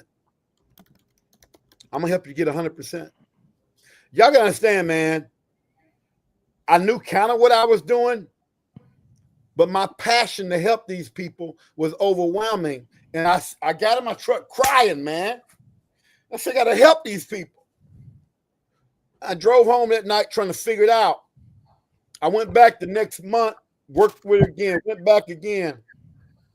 And we got Mr. John to 100% in a few months, from 10 to 100. Fast forward 2022. This is what you talked about earlier. Mr. John passed away, but he was 100%. They called me to come by the house to help in the ceremony, and all Miss Pam could talk about, everybody, that's Ranger Johnson. I don't know what I would have did had I not met Ranger Johnson. I was able to retire from my job and be with John for 4 years because he was 100%. And now she's getting part of his what's called DIC payment. Miss Pam is getting $1,600 a month because he died from service-connected injuries because of what we do. Mm-hmm. Exactly. Yep. This is what I tell vets. Stop your belly aching. The VA is hard. Oh, God, the VA. Stop it. You went through basic. You went through tech school. You went through AIT. You went to combat. We ain't scared of the VA over here. We respect them. We ain't scared of them. We teach you how to do it with coaching and honesty. And what I tell people, we don't have any tricks for you. Tricks are for kids. Yeah, that's very true. What questions y'all got, man? Well, no, I will tell you, we have a couple people in the comments. We have Mr. Bob Mayer and Carlos Cazada. A lot of people are echoing the sentiment of the one thing the VA makes veterans feel like is they just want you to quit, because they keep putting things in front of you that you have to come back from, right? And then you get frustrated, and before you know it, you just stop doing it. Whereas, sometimes you just got to keep going. So I would ask you, in all of the people that you've helped and all that you've done in helping people with the VA, is it a much simpler process than people think? No. This is why I'm asking you that. It's not simple. The VA process is a complicated, complex nightmare. I can go through right now and talk about the different forms. If you've never filed before, you got to file on a VA form 21-526EZ. If you file a supplemental claim, which is a VA form 20-0995, that's for things that they have said are not service connected. If you're filing for PTSD, that's a VA form 21-0781. You see what I'm saying? Yeah. I know those forms off the top of my head, and I know how to fill them out and how to teach you, but you don't even know what I'm talking about. Yep. So the VA process is still just as complicated and complex as it was when I retired. But guess what? We give you the answers to the test. And this is how I like to explain it. When I was in high school, I wasn't a good student, Brother Carl. I wasn't a good student. So I would sweet talk the prettiest girl in my class. And during the time we were taking the exam, she would put her paper right there so I could look at it. And guess what? I've never been afraid looking at the answers on the test, writing them on my paper. But if I walked in the room and the teacher said, "Okay, class, pop quiz, everybody get in the corner, sit by yourself," then I was scared. Because I knew I was going to flunk that test. With Champions for Veterans, if we give you the answers to the test and tell you this is what they're going to do on a compensation and pension exam, this is what you do when you go here, this is how you do this. Hey, let us show you how to write your packet, put your packet together. We're going to assign you a coach to work with you one-on-one. What I tell vets, well, how hard is it? Can you sit in front of your computer and take instruction? Yes or no? Yeah. Okay, you can't work on the computer? Get your granddaughter, get your grandson. I've had Vietnam vets we helped get 100%. They couldn't even turn a computer on, but they had a daughter. Another Vietnam vet I helped here in town knew this guy for 12 years. Tried to work with him for years. I'm good, Ranger. Finally, when he retired, he called me. We got him from 0 to 100% in 4 months. I didn't stutter. 4 months. Vietnam vet. Okay. I just helped the vet locally from Baton Rouge. He was at 30%. We uploaded his stuff to the VA, okay, on January the 21st. I remember because it was snowing down here. He was at 30% January the 21st of this year. He got to 80% end of March. 2 months. It's not that the VA process is easy and simple. I've been retired 25 years, y'all. If you worked in something, fooling around with it for 25 years, you ought to know something about it, right? And so I've dedicated my life to this stuff. And now we're teaching other coaches to help other people. So no, it's not easy. I'm not going to sit and tell you a lie. The VA process is extremely difficult. But when we give you the answers to the test, you can go in there and do it. Let us help you, man. Yeah, for sure. I think that's the key, though, and why I asked you the question, because I was almost certain I knew what your answer was going to be, just because of all the people that you help.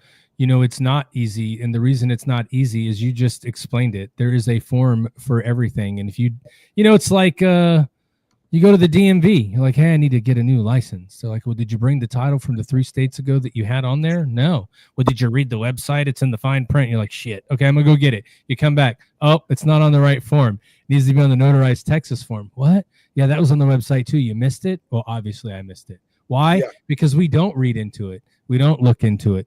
And so, like, honestly, we're all military guys. Like, you have the directions and you have the checklist, just send it. If you send it, I'll get it done, right? Yeah. And that's what we're good at doing. And, it's not easy because you have to answer a whole bunch of questions, Yeah. And I think sometimes at veterans, too, is like, you said it a little bit, right? Earlier, I did all this stuff that people write in books and they make movies out of it. And you've seen the shit that they go through in movies. Like, that's not like out of the realm of what happens. Why do you even need me to give you all this stuff, right? Like, you should already know. And so I think that's what discourages people, is now they got to go back and talk about things. And they're afraid that if, you hear all the C stories, right? If they say the wrong thing, it's going to mess them over. And, they're scared to say anything. You know what I mean? Well, I get it. That's why we teach and coach you. Yeah. Somebody just said they're retired in August. You need to reach out to Champions for Veterans and get linked up now so we can teach you and get you ready. Let me tell y'all something. Y'all hear me. We've been talking about it over and over again, step by step, by the numbers method. And I want to give my son props. I wouldn't be sitting here tonight without him. I love to tell a story because, my son was a CPA, man. And in my family, that's making good money, right? And when he said he was going to quit his job and do CFV, it scared the mess out of me because I went, oh my God, unreal. But he joined and got on board and started pushing us forward. And it's been a blessing. But what I will tell y'all, we have a step-by-step, by the numbers, teaching you everything. No tricks allowed program, where you get involved with us. We help you, we hold your hand, and we show you what to do. Now, as far as I know, that's how we were all taught.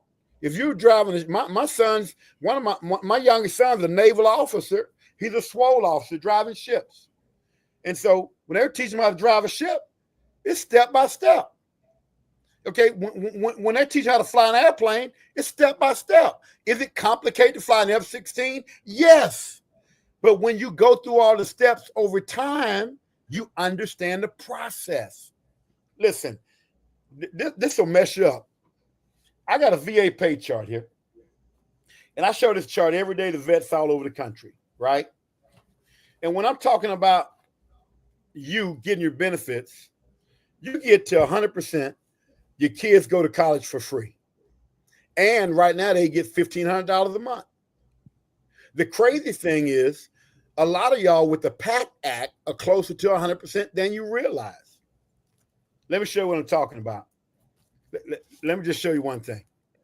I love to teach a little from a VA regulation. And I want to give y'all some real easy.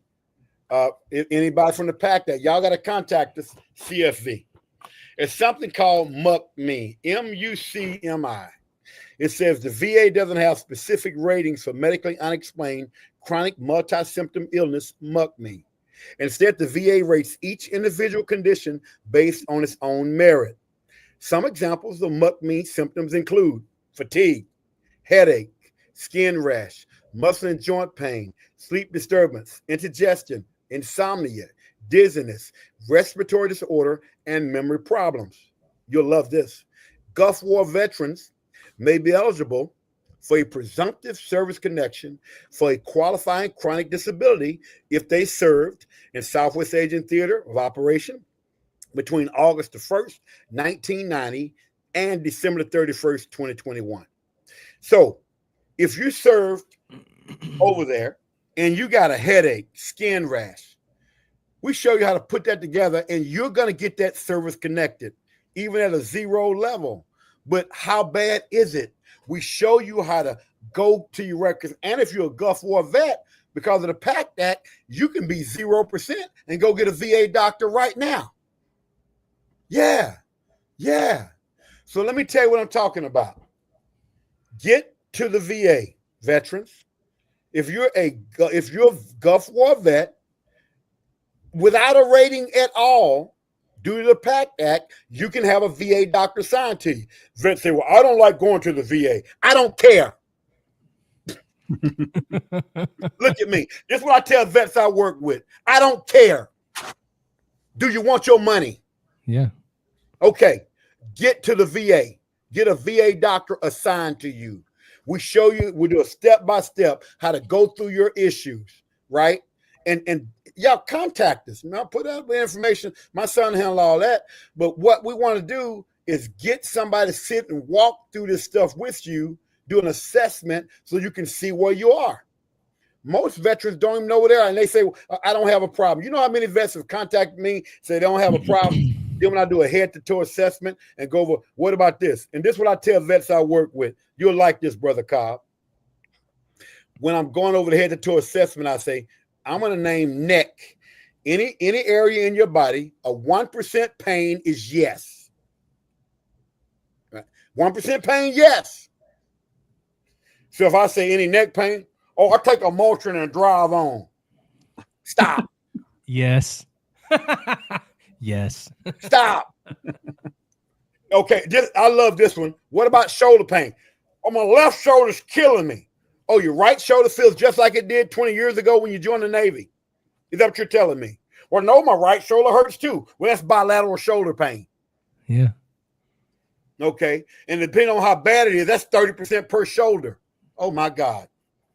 What? Oh, then we talk about PTSD.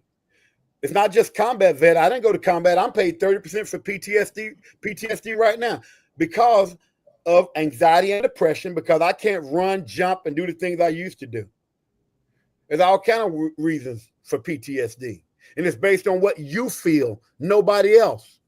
Well, Ranger, that wouldn't bother me. You ain't me. You ain't me. Very true. You're bringing up good points of like people just need to, you know what it is? It's sometimes you got to go, I'm just going to ask you some questions and this is where you get them. I just need you to be honest with me. If it's a no, it's a no. That's fine. Yes. but I just need you to be honest with me. And then I love how you're like, well, I took emotion and keep going. Just say yes. Don't stop it. Stop it. Stop trying to act like you're tough. Like we get it. You're super tough. I get it. Right.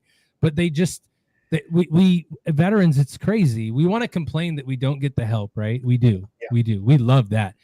You know what they say they said it in the Navy. I'm sure they say it in all the military branches. A bitchin' sailor is a happy sailor. 100%. If we don't have anything to complain about, then everything sucks. But if we're complaining about everything, somebody's doing their job. And so we love to complain about it. But when someone, it's the whole thing. I could help you. No, ain't nobody can help me. Like, all right, cool. Well, enjoy. Right. Yeah. Like, yeah. I love that you guys are doing that. It's awesome. And you give them a little bit of that drill sergeant too. I can tell. Like, did I tell you to not do it? I told you to go now. Like, I love it. It's awesome. Well, we all want direct. What happens is when you're talking to someone with credibility, and I know that I'm credible in this field because it took me 17 years to get my benefits. So I'm not talking to you from a guy that just read a few books and did something. I fought the fight to get here. I got to turn down letters from the VA. Oh, Ranger, you don't know how it feels when you apply for something from the VA and they say not service connected. Really? I do. So what else you got? Don't you love how people though go, you have no idea. You're like, really? Like, you don't even know me. You didn't even ask me any questions. What are you talking about? That's hot. Look, I tell you what though. Yeah.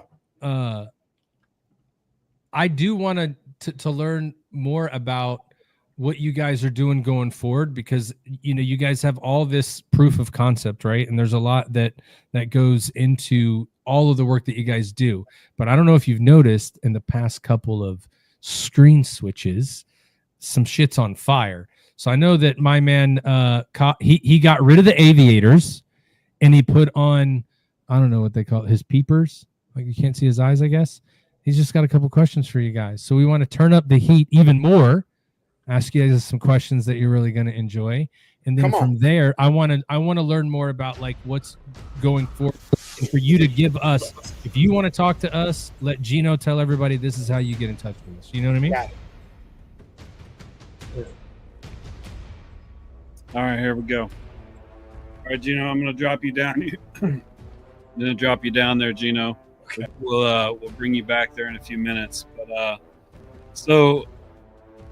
Ranger, like I'll tell you, when I found out we were going to bring you on the show, I started reading about you. Like, I served from 1998 till 2017, and people like you are the people that I looked up to when I first came in. That's the people that I wanted to be. Airborne Rangers, go to airborne school, didn't go to Ranger school, but you.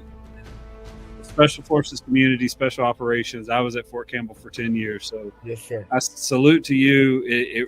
There's some people that come on that really speak your language, and you have to really put a lot of your personality into a jar and put it away, because if you were to unleash your personality on people, sometimes it's pretty abnormal.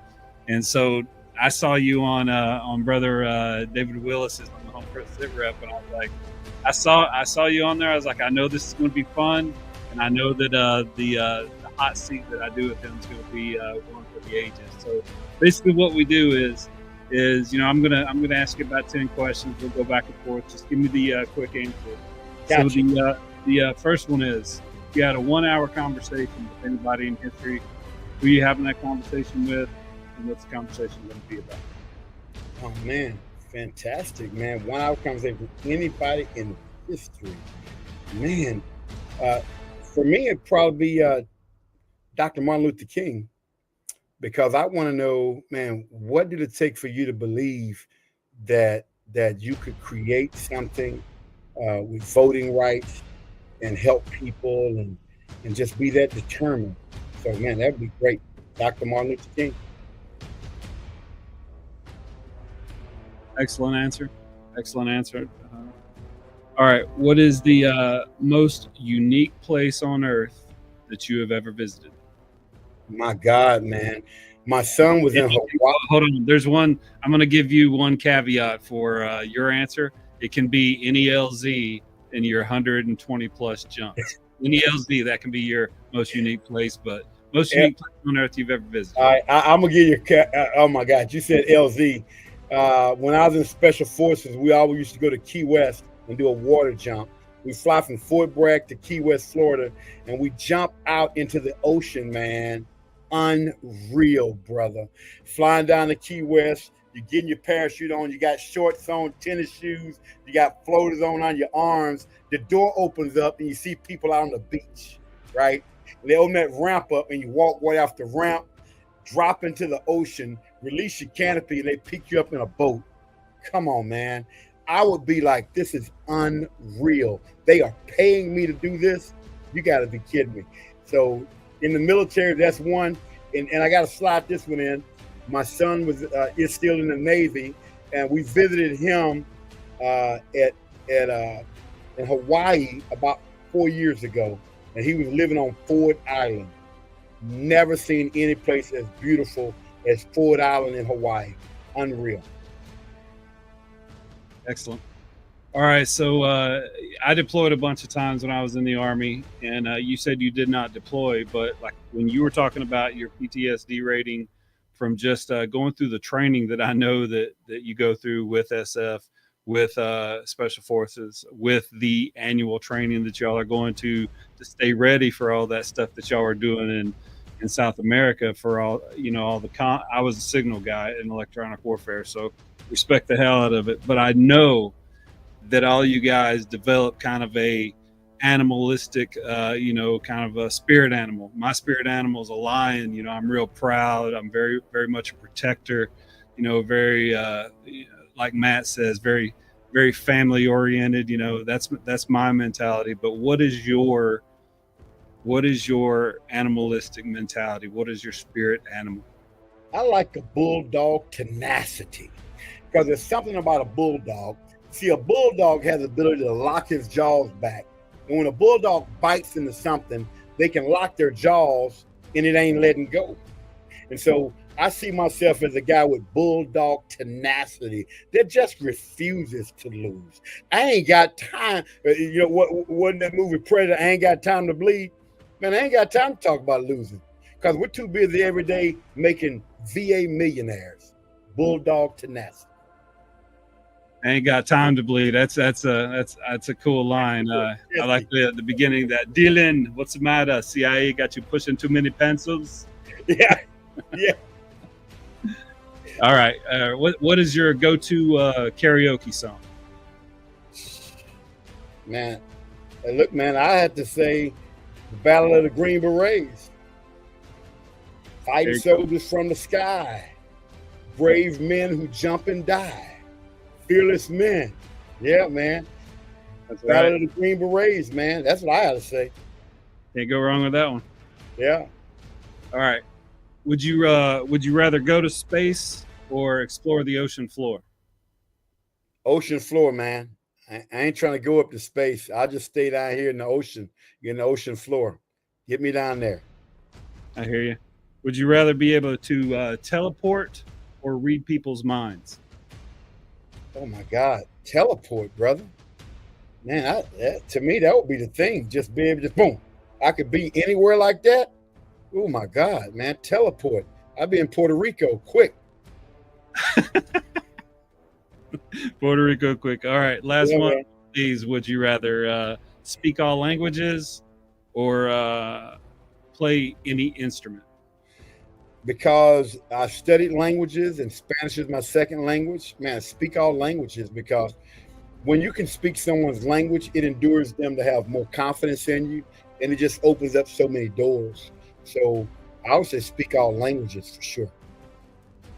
No doubt, I'd be able to get your message out with Champions for Veterans out much better. So, all right, here, last couple questions here for you.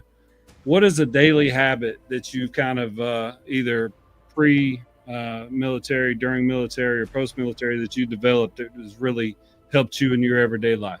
Yeah, great. That's what I'm into, man. Daily habit is I write my schedule down every day. I have a training schedule every day of my life. I can tell you what I'm doing tomorrow. I got it written down right now. First call, 4 o'clock, prayer, study time. We're going to be in the pool, my wife and I, at 5 a.m., right? I already got my schedule written out for tomorrow. And what I tell people, a Bible verse I love is Habakkuk 2:2. Says, write the vision and make it plain upon tables, that he that read it may run. If you ain't got nothing written down, you ain't going nowhere. That's what that means. And it can't be in your head. So what I teach young people and anybody that I'm coaching is write it down. Get up with a schedule. Be on time. Have a mission. You can't make it to the top of the mountain by accident. So to me, a daily habit is writing down, having a schedule, and getting up in the morning, do your schedule at night, not in the morning, because in the morning it's too hectic. And follow that plan, and that will lead you, man, to incredible heights. I love it. Appreciate you so much. I'm really interested to hear what you're going to say for this this next question we have. It's a question of great contention here on the podcast. We've asked it of just about every guest. Yeah. But we're definitely going to ask it of you. Who is the greatest of all time, Prince or Michael Jackson? My God, man, I'm going with Prince, because Prince could play every instrument, and looking at his life, man, and he was self-taught on so many instruments. And when you look at Prince's life, he wrote the music for Apollonia. He wrote the music for all the different bands. And I heard a great story about Prince. Said he would do a song like 6 o'clock in the evening, put all the music to it, release the band. They would come back the next day, and he had everything, every instrument done. So, man, to me, it's Prince. Yeah, and like one of my favorite bands that Prince put on was Morris Day and the Mother At the time, yeah. Because like everything that Morris Day and the Time put down, like that little thing that Morris and the guy that holds the mirror. Yeah. Jermaine, right? Jermaine, yeah. You bring me a mirror. He's looking at himself like me and my son are still doing that thing. So yeah, everything Prince put on was cool. So yeah, here we go. So I got a little graphic for you.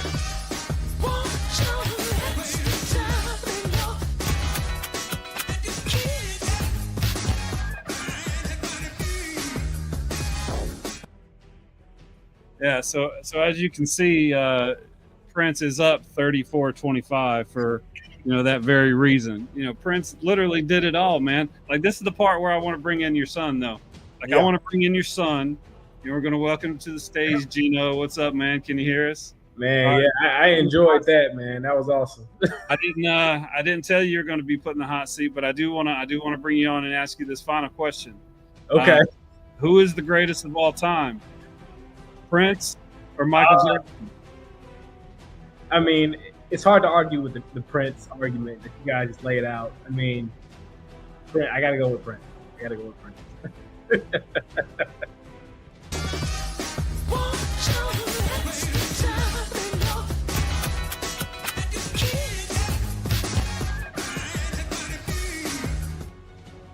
Well, because I produced the show, I think that because it's a father-son duo like yourself, that we're going to allow both answers to go with Prince tonight. So he is now up by 10, 35-25 on the King of Pop.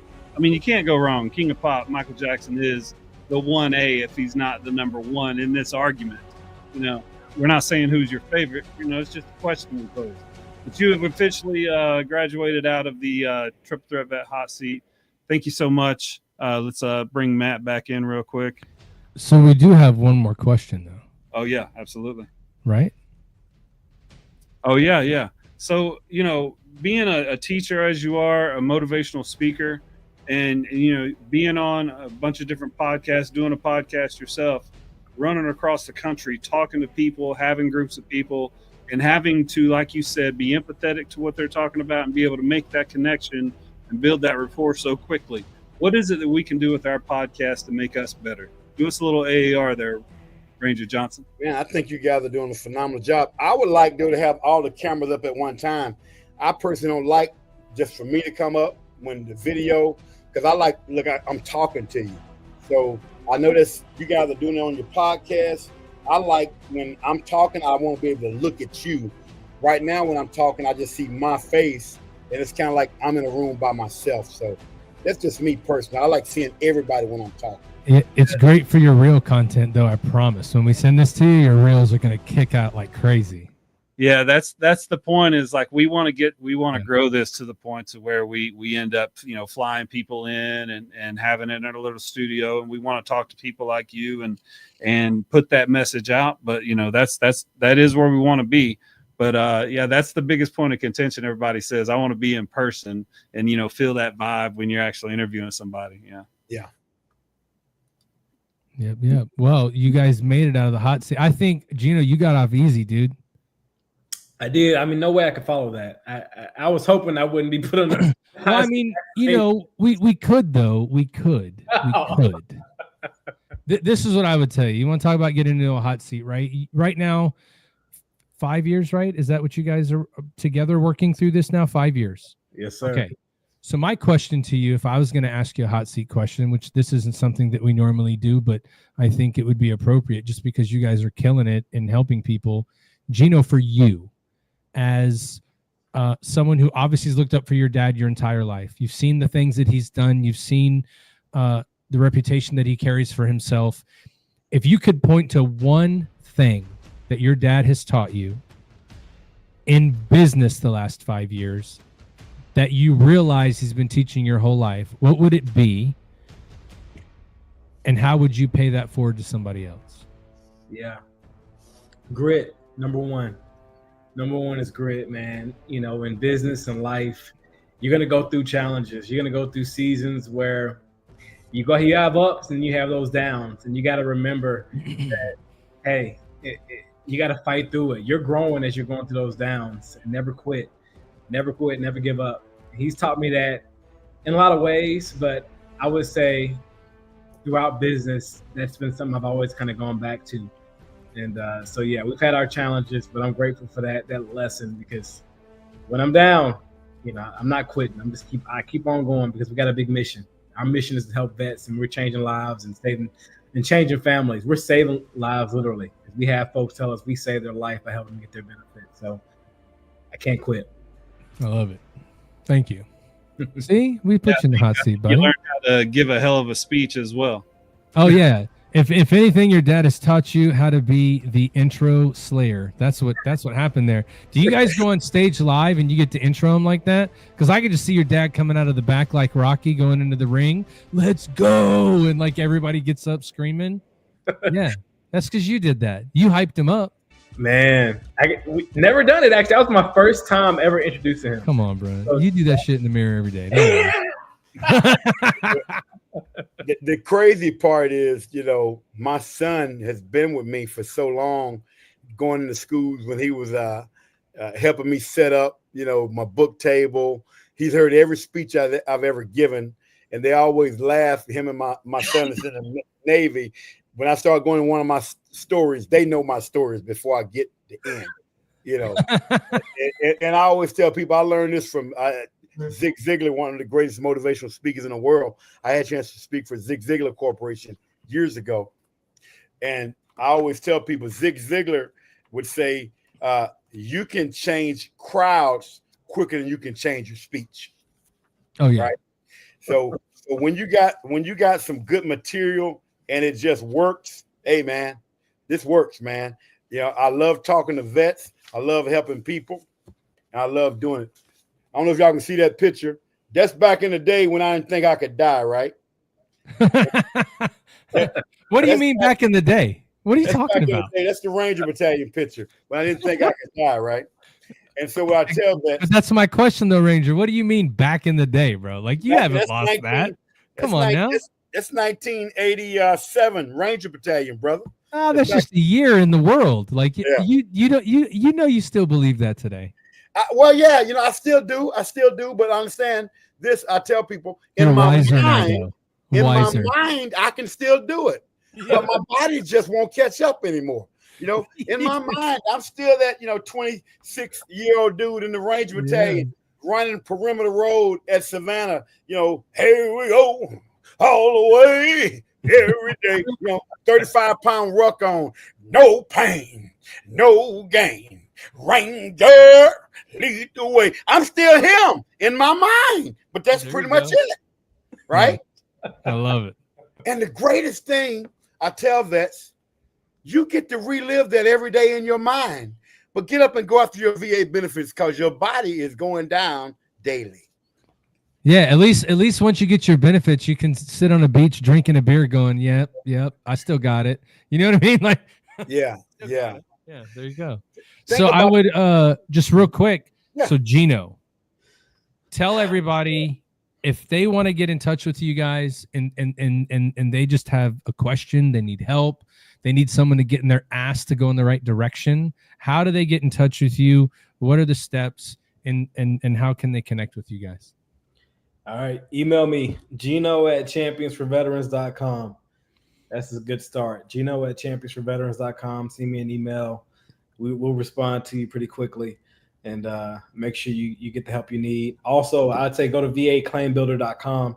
It's an app we got built last year, went live on Veterans Day, and that'll also help you get the process started of building your case out and making sure you're doing this process the right way, going after your benefits. But yeah, Gino@championsforveterans.com. Email me. Nice.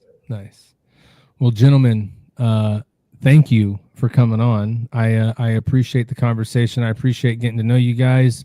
I can't wait to see you guys speak in person. I can't wait to be in the crowd when you guys are doing a motivational talk, because I know that if people can't be motivated with you in the room, Ranger, then they don't have any business being there, because they can't be motivated, right? You guys bring a lot of passion and drive to what you do for veterans, and the amount of care that you have is just something that we all look for. But a couple people in here have said it, right? We're the worst at asking for help, and sometimes we need that old drill sergeant to put their foot in our ass so that we can get forward and do what we got to do. And so thank you for what you guys do. Keep doing it. If there's ever anything that we can do to help you, you just have to reach out. If you guys ever have anything that you want to put out because you have something new and exciting that you want to share, you guys are family now. You're welcome to come back anytime that you want. All you have to do is let us know that you need a little bit of airtime, and we got it for you, 100%. Man, awesome. Thank y'all for having us, man. This was a lot of fun. I've enjoyed this. Appreciate you guys. Yeah. Man, We try to have a little bit of fun, Yeah, man. Let me say this, brother. Triple threat. Man, you guys are absolutely incredible. Thank you for what y'all are doing, man. Giving a voice to the people that need to be heard, and also inspiring people. So, man, you guys are the ones that are doing it. So we really appreciate it. I know my son and I said that. Thank y'all for having us on tonight, man. Thank you so much. Yeah, thank you. And so Ty, we need to get Carlos in connection with Ranger and Gino. He's over. He's been in the comments a lot today about a lot of stuff that he's done to help veterans, and I know that he likes to talk to them a lot. So I would be very interested for you guys to connect with him, and I'm sure he'll do whatever he can to help you guys out. I'm sure he'd be a good resource for you guys. Thank you. Where are you guys located at, Ranger? My son is in Atlanta, Georgia. Me too. Area. Currently, just until Thursday though. Yeah. Oh, Yeah, Matt was sending me Yeah. pictures of the ballpark today from his hotel room. So I'm a big Braves fan. I'm a huge Braves fan. Yeah. Are you about that area? Is that right? Yeah. So I'm over in the Galleria area right now. I'm not too far. I'm probably about 10-minute drive away from you, man. Okay, well, you know what? They have this thing called the evening time, and I'll be here tomorrow evening. So maybe we'll meet up, man. Are you over 21? Yeah, you're over 21. That's hey, Matt, Ask my wife. he's a connoisseur of bourbon. If you drink bourbon, Yeah. Matt knows the good places. I guarantee he's already got Atlanta on lock for where all the good bourbon's at. Understood. We can do that for sure. So what I was going to say is Carlos Calzada does a thing with cooking. If y'all ever come to Houston, let me know, and we'll try to hook you up with a group called Texas Chrome Heroes Foundation. What they do is they take veterans that have PTSD and they'll run them through how to do competition cooks, from preparation of all the 4 meats and to preparing the food, showing it to judges, taking it through for all the judging. And it's a really cool thing for a lot of veterans here in Texas, especially for PTSD. A lot of the meticulous things we had to do to get ready for deployments, with your weapons. So if you're ever here and you want to do some cooking, let us know, and we'll hook you up with Carlos Calzada. He helped me get 13th place chicken in the Navy SEAL Danny Dietz Memorial Cook-Off last year. So I've got place chicken right over there.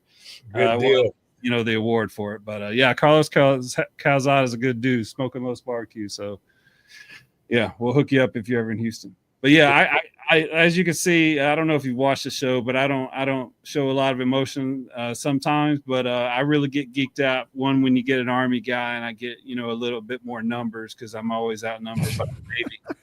And then two, you know, when you talk about people, when I came in, I was always a very hard charger, very serious, and very much had blinders on to a lot of other issues. So here's what I would tell you. Like, I'm going to let you go right after this. We don't normally go 2 hours. So I know I told Gino we're about an hour and a half, but it's been so good. We just went long.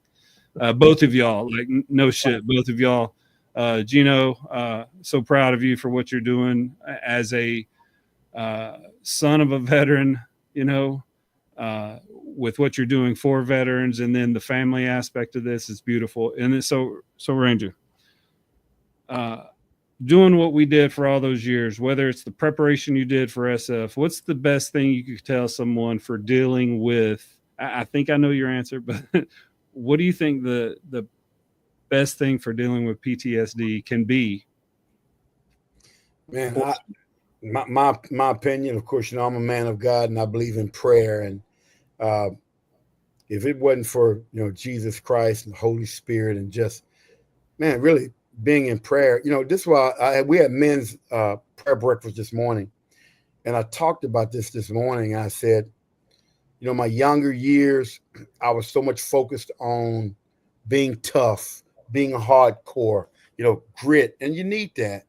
As I've gotten older, I'm more focused on being kind, you know, treating people with respect, not going off the hinge and being angry and going off on my son or my wife or somebody like that. And really, man, just that level of peace of God that the Lord can give you, peace that surpasses all understanding. And I've been really, really, really working hard on that. I just want to be a better human being. You know, some of that hard gristle stuff that I thought I had to have to become a Ranger and a Green Beret and all that. I want to take that and be more kind and gentle and more understanding and be able to help more people in that way. So that's what I would say. Well, sir, thank you very much. We appreciate your story. Appreciate what you're doing for veterans. Gino, Ranger, like Matt said, welcome back anytime. Just give us a call. You've got our contact information.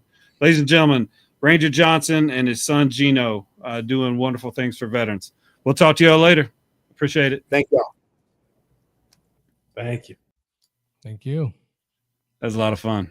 Yeah, man. Well, I'm interested once we get off here in a second to just ask them a couple more questions if they're able to hang out, because there's just a lot that I feel like that they do that we can point people in the right direction for. You know, that claim process is difficult, and a lot of people get frustrated. And you know, one thing that I keyed on for me, right? Not that it means that that's all they work with, but when you got someone that can talk about multiple Vietnam era veterans that they've helped to get to a rating percentage, that means a lot, because a lot of those, we know those guys, bro. Those guys, you tell them they can get a VA loan, they're like, you're out of your damn mind. They don't believe anything, you know. A lot of that probably has to do with, you know, what they went through back then, coming back and all these things. There's a huge factor in that. But yeah, I mean, they were awesome. They do great. Yeah, I just want to, the disclaimer is like what you always hear, the hate online is, oh, everybody's a sick call Ranger. No, that's not what he's saying. He's saying that you need to, everything that you did, whether it's service connected or not service connected, it needs to be documented, and you need to see a doctor for it. And if you need help, the VA will help you. Yeah. There's so many things that are there to help you that people, I think a lot of the initial, I'm not going to use the VA, comes from just not knowing how to get access to the care. Yeah, but we're also those creatures of just stupidity, because you hear somebody say they're never going to do that for you, and then all we're going to do is, it's like when you check into your unit and the first person you meet is the guy that's on restriction or restricted duty, and you're like, he's awesome. Well, no shit, he got into a lot of trouble, and the stuff that he did looks awesome, but it's probably not the example that you want. We're just so quick to believe just what anybody will tell us, that the first thing we hear is the first thing we go with. I mean, look at social media a little bit, you can tell that already. But, you know, getting them in touch with some people would help for sure, man. I think it would be good. So Yeah, it was exciting. The future guests here, so we can talk to them backstage here. Yeah. Johnsons, don't get off there real quick, Ranger. We'll be right there. So hey, next week it is the General David Petraeus episode. We did have the honor of being able to sit down and do a interview with General David Petraeus. So we'll be on. We're trying to get some maybe a couple guests to come on and talk about some of their experiences with General David Petraeus. So next week it'll be that show, and then as always, just like, share, subscribe, and follow. Tell your story. Every freaking Tuesday we're going to be here doing this. So I enjoy doing this, but I mean, there's some like where we're talking about some just Army hula stuff, like just for no reason. I just get excited. You know, it's fun every now and then just to get excited. I know. Yeah. So. Well, I guess that's all, folks. I mean, listen, every Tuesday you can come in, you can hear stories from veterans of struggle. You can see how they came out of that struggle. You can learn more about what makes them tick. You can learn tools, tips, trades, whatever you want to call it, to help you in whatever situation that you're in.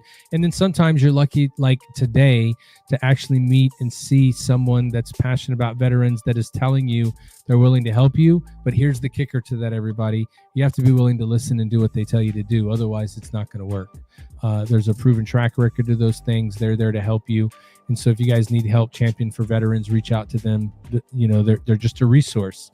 They're like the people you went and found when you needed to find food after chow hours, right? You know who you could go to. Well, these are your guys. Every Tuesday we're here. If you got a story to tell, you want to share it, you think it's going to help you or help anybody, or you just want to tell the story, reach out to us. We're happy to find a way to bring you on so that you can share what you feel is important to you, to everybody, because that's what this is all about. Also, again, don't forget, we're trying to raise money for nonprofits. Also, I heard you guys say today, or I heard today, you know, Ty had to show pictures of other people wearing his shirt, and Al's got higher numbers, but we already know that you guys are just waiting around to buy the shirt that means the most. And so just think about this. Look at this picture that's on the screen right now. Put that thing back up there. Look at this thing. Willis, I love you, dude. But look at your design and look at the one that's right next to him. Which one would you want to wear? That's right, the whiskey one. Go buy that shirt because it's the best. Not that I'm biased or anything, but I don't care which one you buy. Buy one of the three, because at the end of the year, we're going to be able to help a veteran organization out. So that's what we're here to do. SameFlagSameOath.com. You can buy your shirts there. And then there's more than just these shirts on there too. Go enjoy. Again, thank you everybody for joining. We appreciate talking to you every week. We appreciate you guys coming on, and thank you. We'll see you guys again next week. I love you, man. I love you too, buddy. All right, like as always, it's fun to do this show. Like it's really great to see motivational family dynamics going on in the veteran community, and then to see that they're helping veterans get the things that they deserve. That's wonderful to see. We get to do this podcast. Like I talked to Matt, 2.5 years ago, I think, is when we started planning this up in Oklahoma. I get to talk to this dude every week about things and meet new people and get new motivations and find out new information that can help veterans. So like Matt Johnson is one of those top 5 guys in your life that you want to have to go to new places. So Matt, let me bring you back in here real quick. If it wasn't for you, man, like I don't know if I could hold it together. I appreciate every week that we get to do this show. It's a lot of fun, and then we get special shows like this that mean a lot to me. So. Yeah, absolutely. Thank you. I appreciate that. Yeah, man. All right, let's get out of here. Yes, sir. If you or someone you know is in crisis, contact the Veterans Crisis Line at 1-800-273-8255. Then press 1.